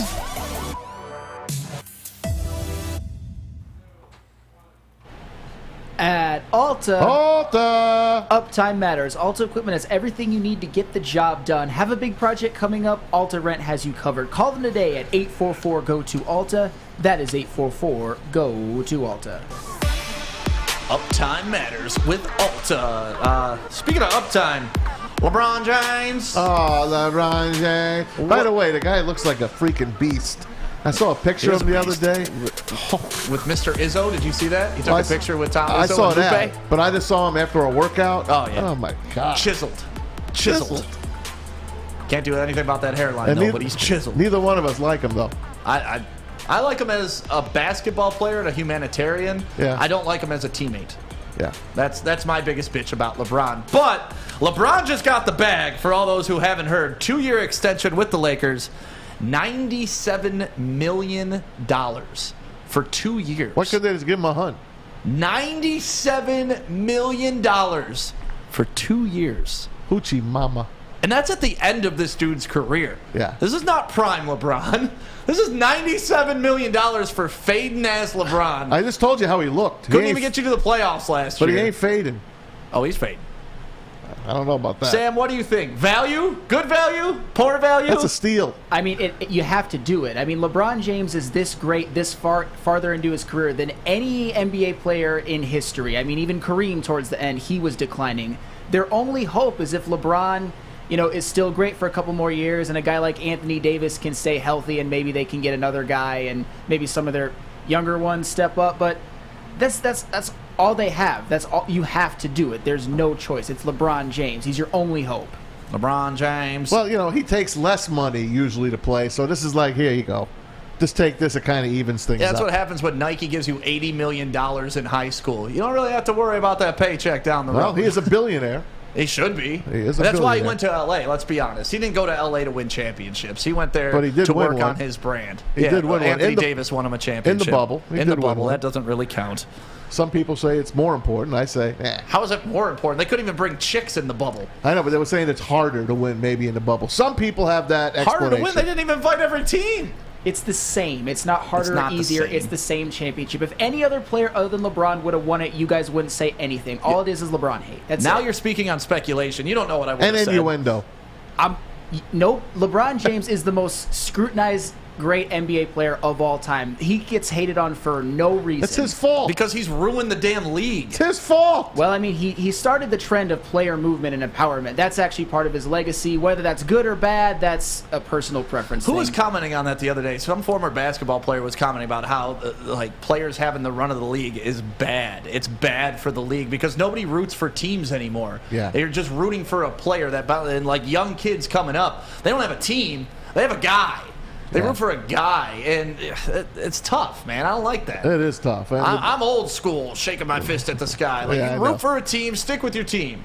Well, he is a guy that goes after championships, but he's a vagabond.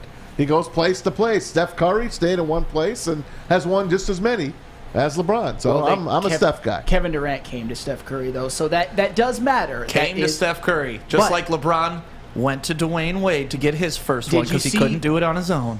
Nobody can do it on their own. Now, listen to Did me. you see what Cleveland drafted around him in his first Dwayne go Wade around? did it without him.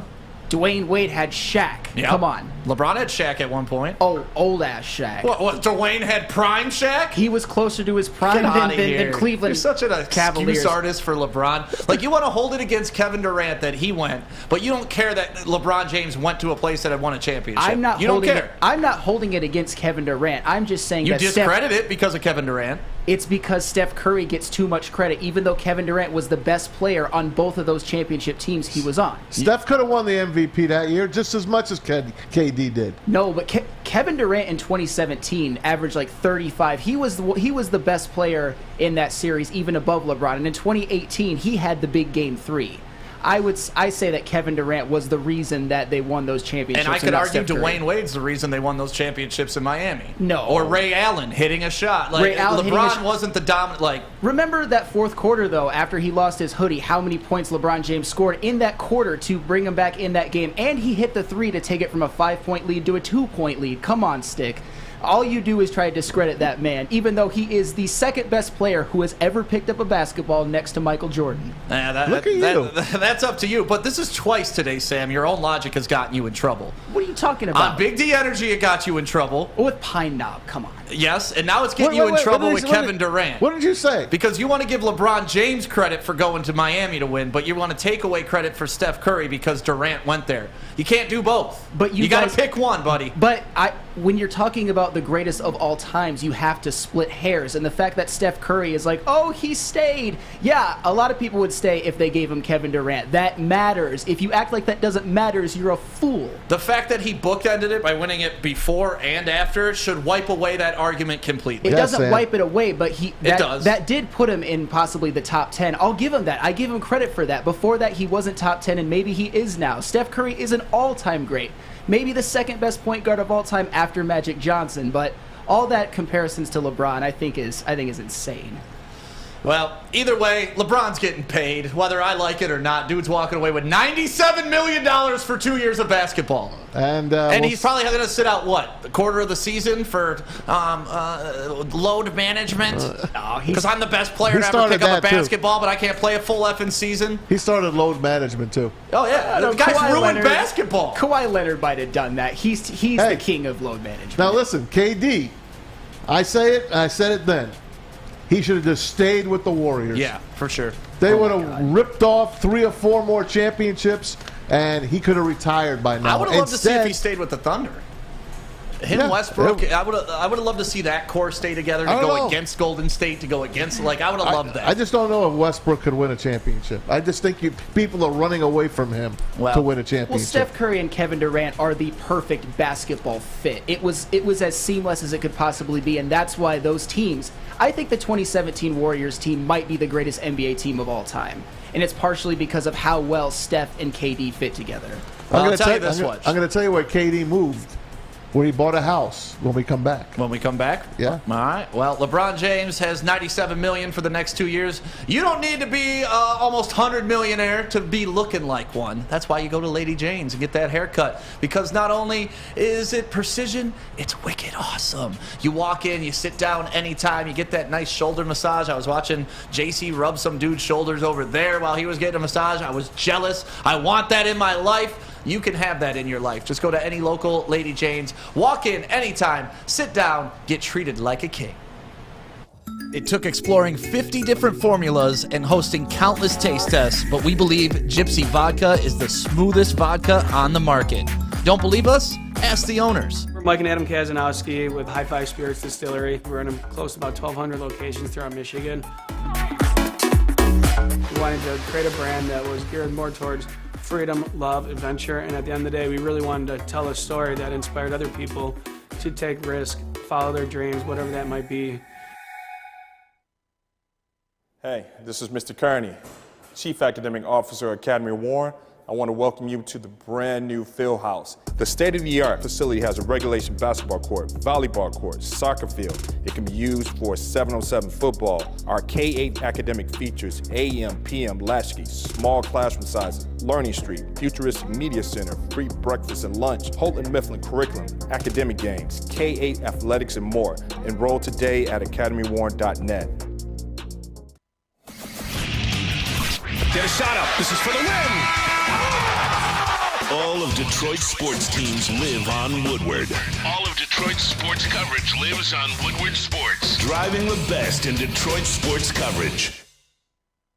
Odds Trader. Odds Trader. That's where you need to go to get your best odds on any bet that you want to place. Like you want to say LeBron's going to be MVP this year, you can find the best line for that because that's what they do. They go to all the sports books, they pull the best lines, give them to you so you can make your best bet. Download the app today or go to oddstrader.com. Odds Trader, the bet station for your best bet.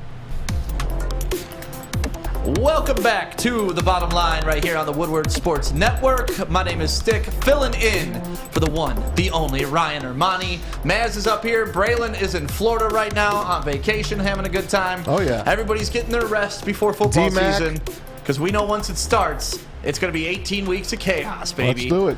We don't take breaks come football season. Hey, I'm going to tell you where Kevin Durant just bought a house. And you know who told me this? Little Mikey Gentry told me this because Mike has a bet. Solid source. On where KD is going to be playing. The minute KD demanded a trade, Mike Gentry bet that he's going to go to the Boston Celtics. Oh.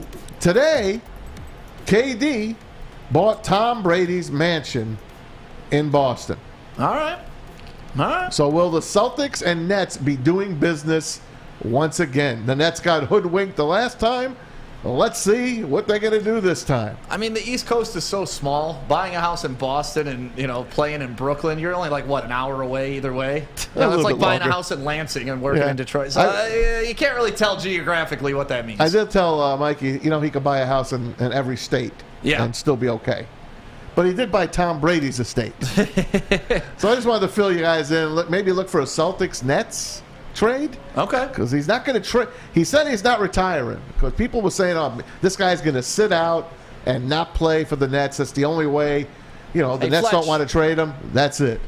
Yeah. What's going on? Nothing. Just want to make sure the back wall is looking all spiffy right now. We got to make sure we got the Woodward Sports up there. 3, 2, 1. Bah. See? Magic. You like that? You like that magic? Very nice. Thank you, Fletch. Appreciate you, buddy. Let's talk about this. You put this in the prep, and I thought it was awesome. Off-season additions for NFL teams. Who's going to have the biggest impact? And we go down this list. You got Russell Wilson, Tyreek Hill, Julio Jones, Juju Smith-Schuster, A.J. Brown, Devontae Adams, Allen Robinson, Matt Ryan, Drew Lock, Khalil Mack, Baker Mayfield, your boy, Carson Wentz, Von Miller, Chandler Jones, Amari Cooper, J.C. Jackson, Tyrann Mathieu, and Marquise Hollywood Brown.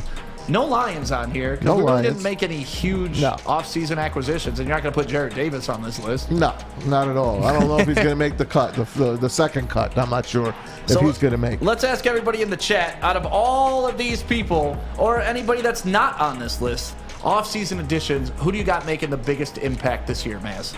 Well, I'm going to give you a few people, all right? My first one is Matt Ryan with the Indianapolis Colts. I'm a Matt Ryan fan. God, he should have won a Super Bowl. 28-3, baby. God, he Tom Brady, the Super GOAT. Bowl. Can't sleep on the GOAT, man. Jeez, man. I mean, those coaches just let that game slip away.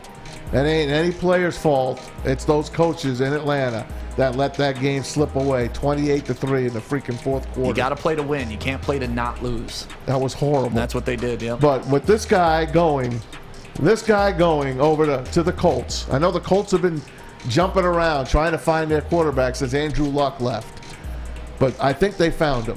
Phil Rivers, he was at the very end of his time. Carson Wentz, it just did not work out. And I know Frank Reich was a big fan of his. He drafted him in Philadelphia.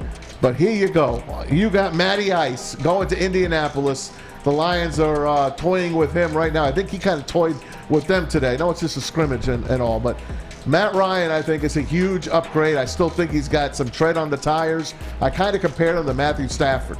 That's how I compare Matt Ryan. So I'm thinking the Colts, not only will he make them a playoff contender, I think they will win the division going away in the AFC South. Yeah, that would be my first pick. Before I go to anyone else's, let's hear you. Well, I was going to say, like we discussed, the Colts should have been in the playoffs last year, so he's coming into a good situation. Yeah. It is very similar to Stafford going to the Rams. The team's established. You just got to show up and not screw it up. Absolutely. And kind of lead them along the way. I got two on this list. So I'll let you pick your first one here. My first one on this list, we heard the coach of Denver, Fangino, on his way out of town saying, listen, I can't do anything if I don't have a quarterback. Yep. So what did the Broncos do? They went and got themselves a quarterback. Russell Wilson, going to have a massive year in Denver. How could I have left him for you? I don't know. To me, that's the biggest impact player by far because it's the biggest upgrade at that position. I'm looking at the Colts, with Matt Ryan.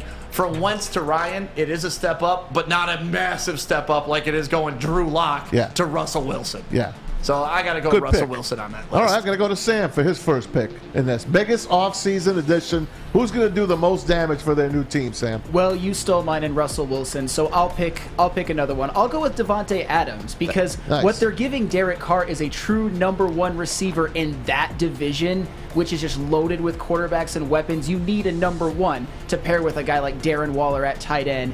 And Hunter Renfrow, he should not be your number one wide receiver. He should be number two. I think that Devontae Adams could get the best year out of Derek Carr's career because he's the best weapon that Derek Carr has played with by a mile.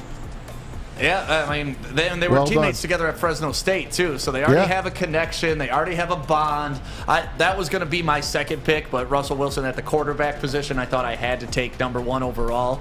But, yeah, and another guy you can't be sleeping on, he wasn't added to Oakland. He wasn't added to Vegas. Yeah. But Darren Waller is going to have a monster year. Well, he started off bad. He already, injured himself. He was... Okay, barring injury, Darren Waller will have a monster year because Josh McDaniels comes in.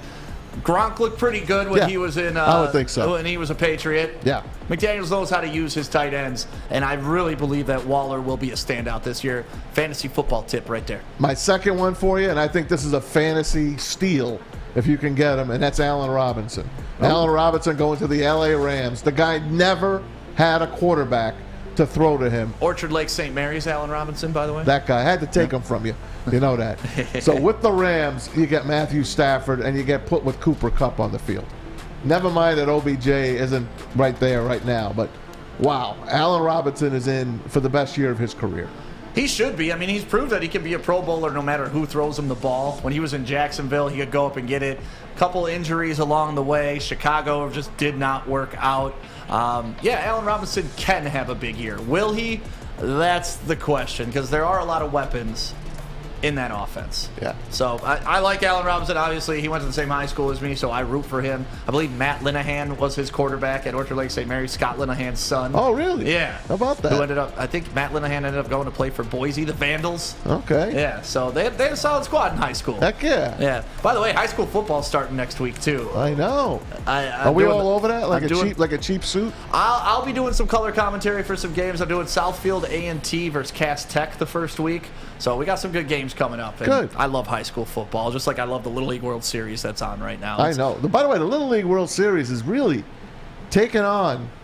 It's big. It's huge now. It's when you go to ESPN.com, when you make the top line of ESPN.com, you know that's the sport they're pushing. Little League World Series is above MLB. Should be. It's better baseball. Oh, my God. I mean, this thing has taken on and next year, our CEO, Chad Johnson, his son is 12 years old, and Axel and his boys, they made it to the state championship this year in Florida. Next year, he's 12, and they're pointing for that World Series. I could see that kid on TV. Wait till you see this kid hit. Yeah, my 12-year-old team at Commerce Little League, we did some damage in the state tournament. We had a hell of a team back then. I'll tell you, the Grosse Points, they put out the great teams, too. Taylor. Michigan always represents. Yeah, a lot of people don't know this. The 14-year-old World Series takes place in Taylor. Really? Yeah. So I did not know that. Yeah, it's the next step up. Okay. It's above the 12-year-olds. So, yeah, the 14-year-old World Series takes place down there. All right, getting back to this list. I mean, if I got to choose one more person off of this list, to me, we highlighted the guys that are really going to have the most massive impact. Tyreek Hill, he'll have some impact. Let's inverse this question. Which team will have the most impact on the player? To me, that's Juju Smith-Schuster. Yeah, good one. Him moving into that offense changes what my perception of Juju Smith-Schuster is going to be. And a fresh start. Sam, what you sitting over there laughing about? That's his team. That was my answer, man, because if anybody can unlock the powers of Juju Smith-Schuster, which he had for 1 year at Pittsburgh, he had over 1,400 yards. It's Patrick Mahomes. He's tired of playing with Ben Roethlisberger's corpse. And, of course, Juju Smith-Schuster's also had some injuries. So I think he is in for a breakout season, especially he's filling a void that was left by Tyreek Hill. I think it is all out in front of Juju Smith-Schuster. Have the best year of your career, sir. Love it. Yeah, and those are the off-season additions that should be making some impact in the NFL this season. Maz, why don't you tell them where you get that beautiful, beautiful tan that you got right now? Oh, I actually went to it in the beginning of the summer. I did take it. Got that base right. I got that base right. I went to chilipepperstanning.com. Well, I went to Chili Peppers Tanning. I want you to go to chilipepperstanning.com so you know where everything is, because there's 27 locations and more on the way. 2 right here on Woodward. They are your vitamin D headquarters, and if you join the Chili Pepper Club, they're going to save you $5 on unlimited tanning, and you get the cleanest salons in the D. The hottest deals, the darkest tans, your vitamin D headquarters. It's chilipepperstanning.com. Hi, my diamonds. It's Crystal with an X. You want to get hot and perfect like me? Here's my super easy routine. Drink at least a gallon of water before you wake up. Attach a weight to everything in your house. Hello? Sell your car and just sprint everywhere. Scream when you exhale.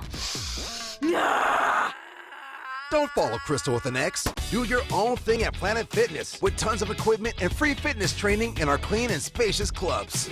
Join now for just $10 a month and cancel anytime. Hi, I'm John from Better Rate Mortgage, and to me, family is more than blood. That's why I have the biggest family in Metro Detroit. If you're looking to buy a house or refinance and need a loan, come get treated better than family by me and our entire team here at Better Rate Mortgage. We pride ourselves on giving you better advice, better service, and a better loan experience. That's why we are Better Rate. If you're looking for a new mortgage, come get treated like family. Actually, better with Better Rate Mortgage. Visit us at mybetterrate.com or call at 248-480-4467 today. Make sure you're listening to Woodward Sports all day long. Start your morning with the Morning Woodward Show. Spend middays with Big D Energy. Watch and listen your drive home with the Bottom Line. And don't forget about Woodward Bets Daily. All live, all right here on the Woodward Sports Network.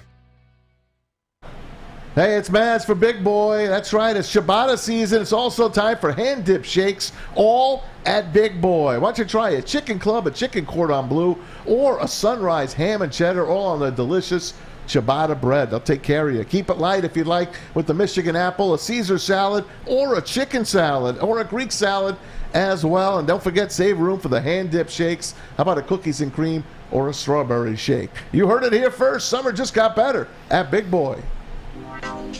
Welcome back to the Bottom Line on the Woodward Sports Network. My name is Stick, filling in for Ryan Armani. Braylon Edwards on vacation. Tom Mazaway on the desk right now, along with Flannel Sam in the sound booth, and Fletch over there being our technical director. Do you know I got to drop 2 daughters off next week at college?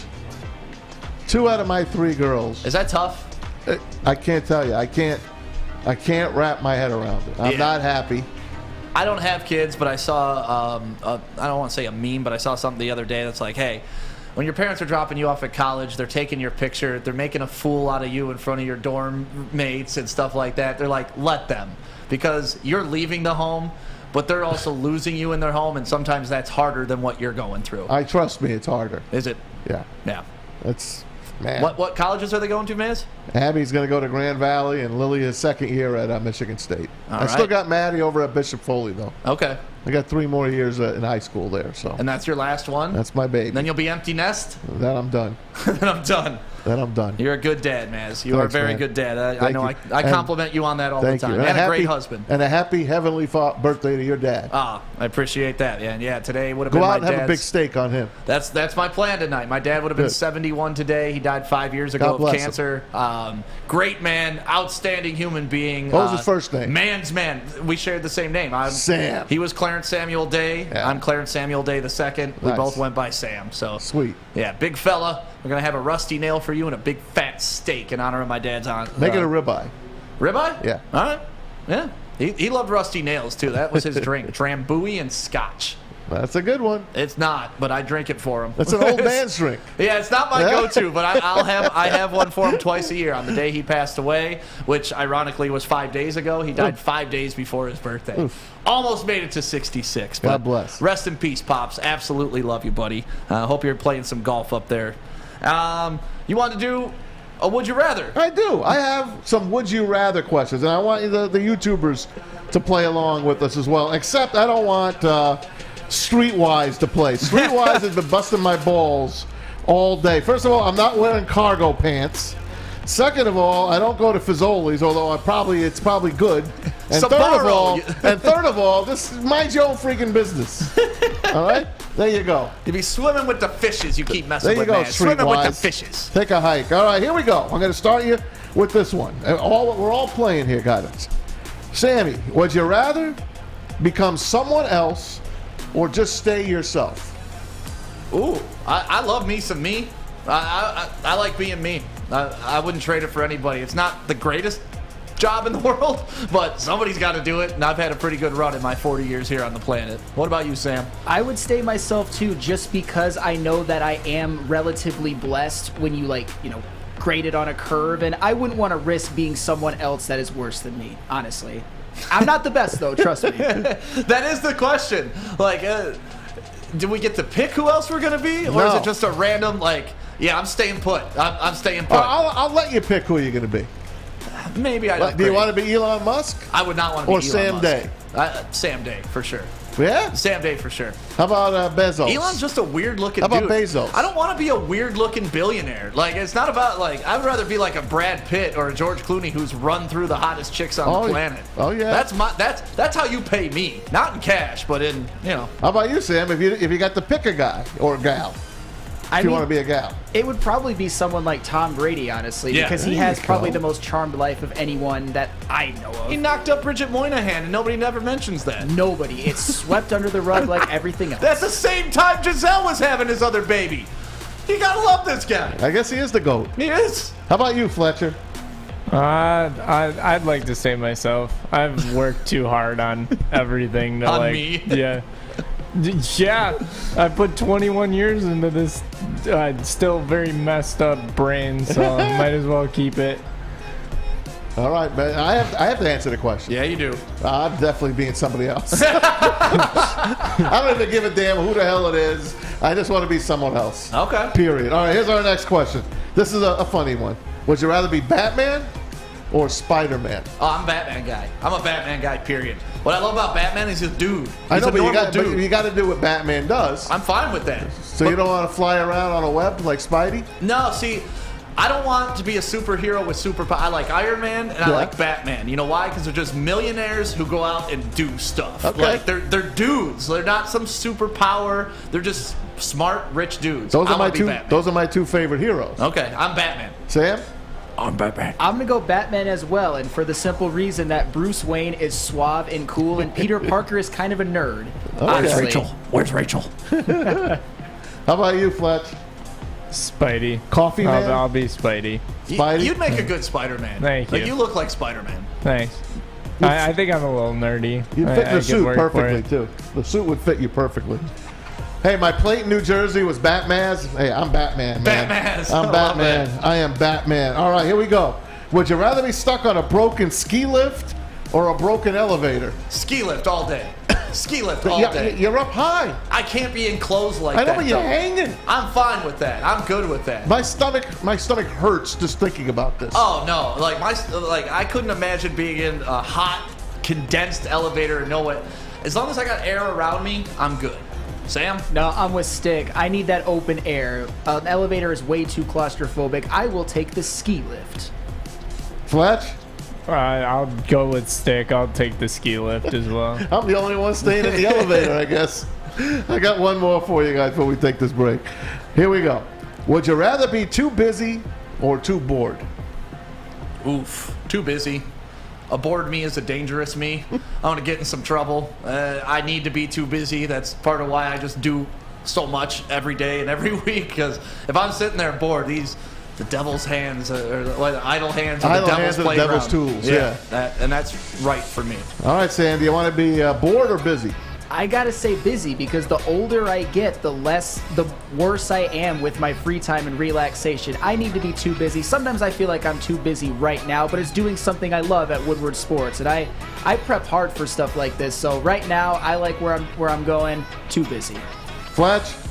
Too busy. It's better for my mental health. I'd rather be out all the time. Yeah. Here we go again. You want to be too bored? I was born to be retired, by the way. I was born to be retired. I can squeeze one more in. Would you rather watch the big game at home or at the stadium live? Are you talking Super Bowl?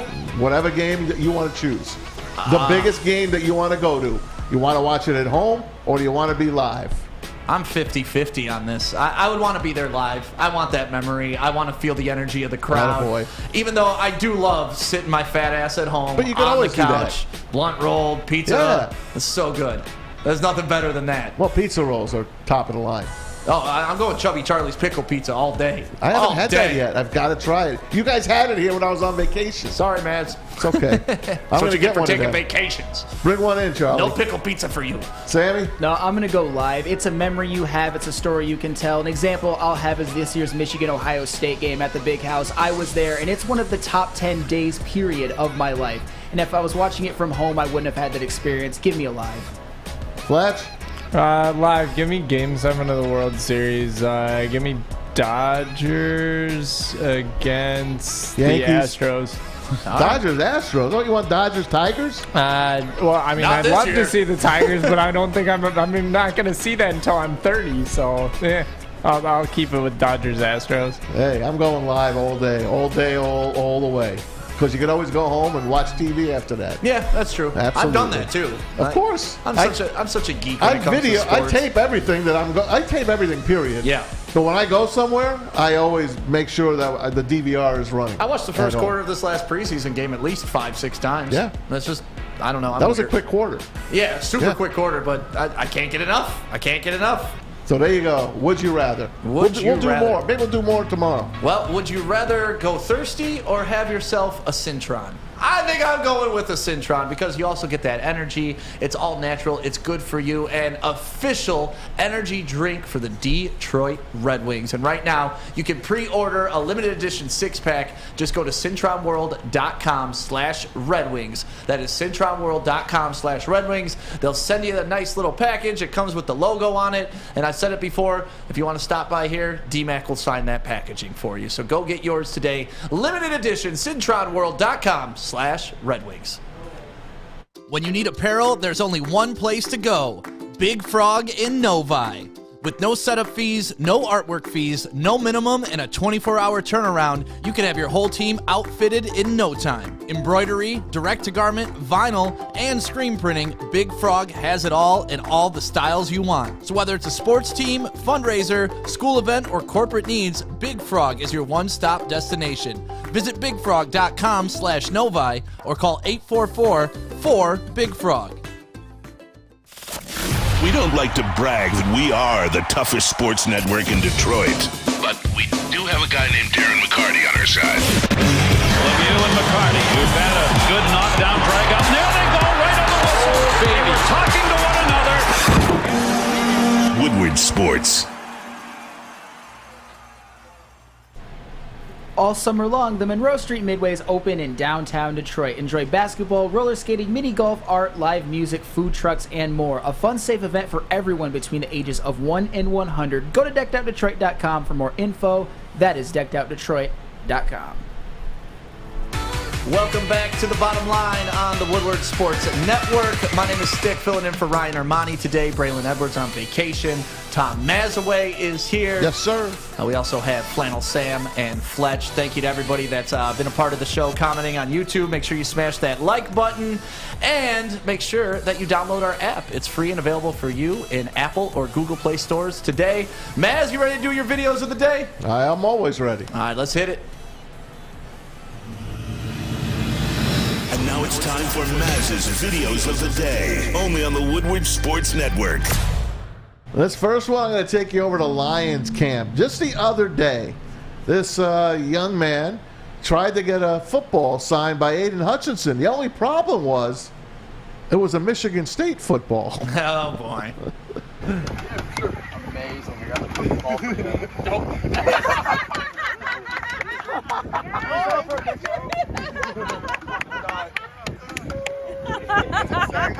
Please tell you recorded me. That's Dana Nessel's son, by the way.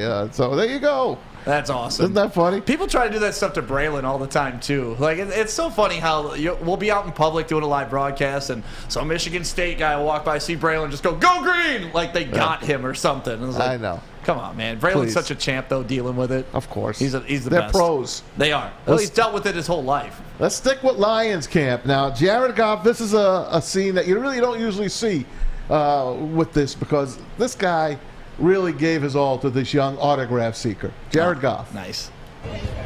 Okay. Hey, we got your helmet. We got your helmet. What's up, man? What's your name? Nice to meet you. You got my helmet there. Yeah. You give this helmet back? You want to try it on? Yeah, Let's try it on. It might be a little sweaty. It's dry now. You're good. Try it on. Look at that. We gotta strap you up here. Hold on. Oh, why? There you go.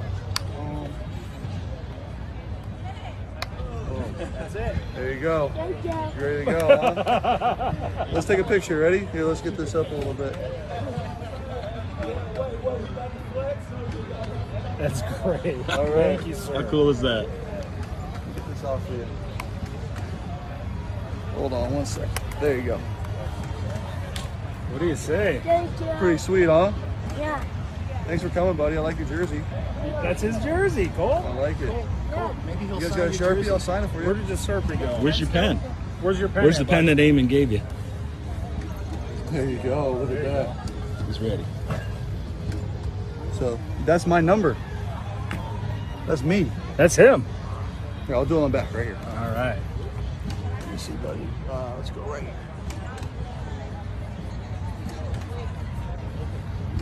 There you go. Thank you. Hey, thanks for coming, man. For coming. Good to meet you. Thanks, sir. All right, buddy. Thank See you you, guys. sir. Appreciate All right. it. Yes, sir. Take care. Hey, thank you. All right. Thank you. Good luck this year, man. It's all right, huh? That's my quarterback. That's my quarterback. It's good to have a good guy, right? It's nice to root for good people sometimes, right? No doubt. So whether you don't love Jared Goff or not, at least you know that we have a good man heading up our team, and that's what I really like about this team. Like with Dan Campbell, that's a badass right there, right? Yeah. But he's a good guy, No doubt about and it. you can be both, and I love that about this squad. I'm all for it, man. Hey, I'm rooting for him just as much as any other Lion fan that's out there, man. Yep. I might talk bad about them, but I do love them.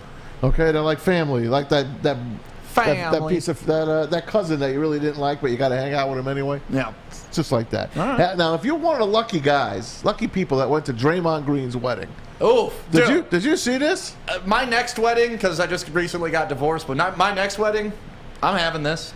These are, well, help yourself to Draymond Green's party favors.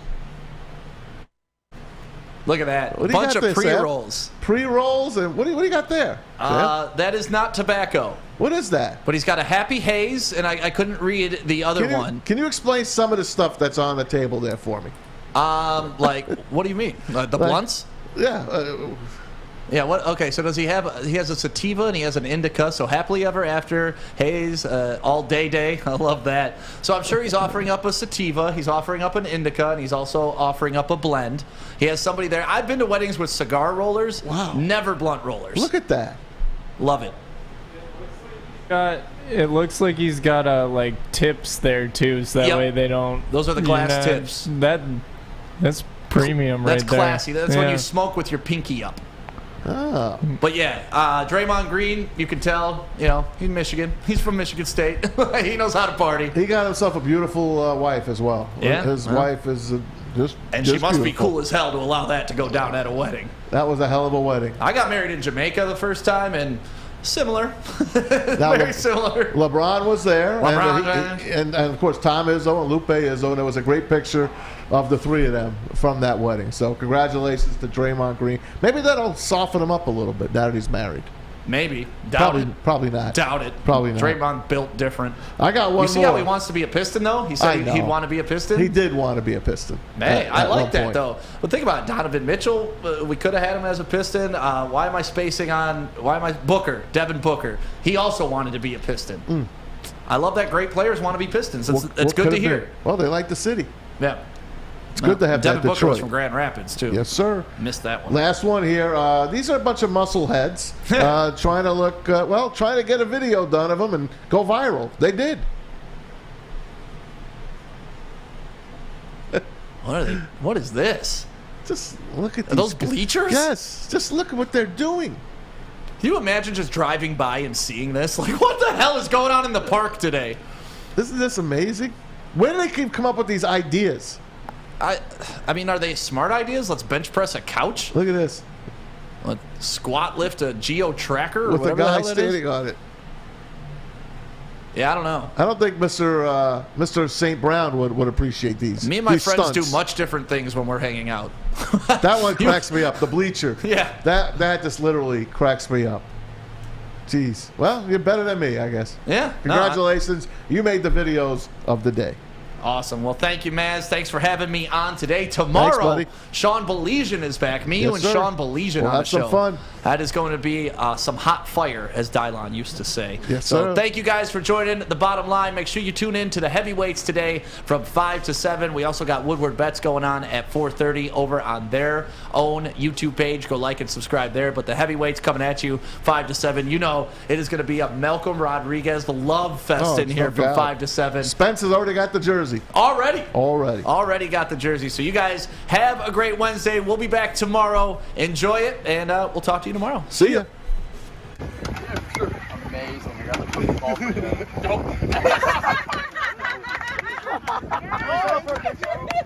you.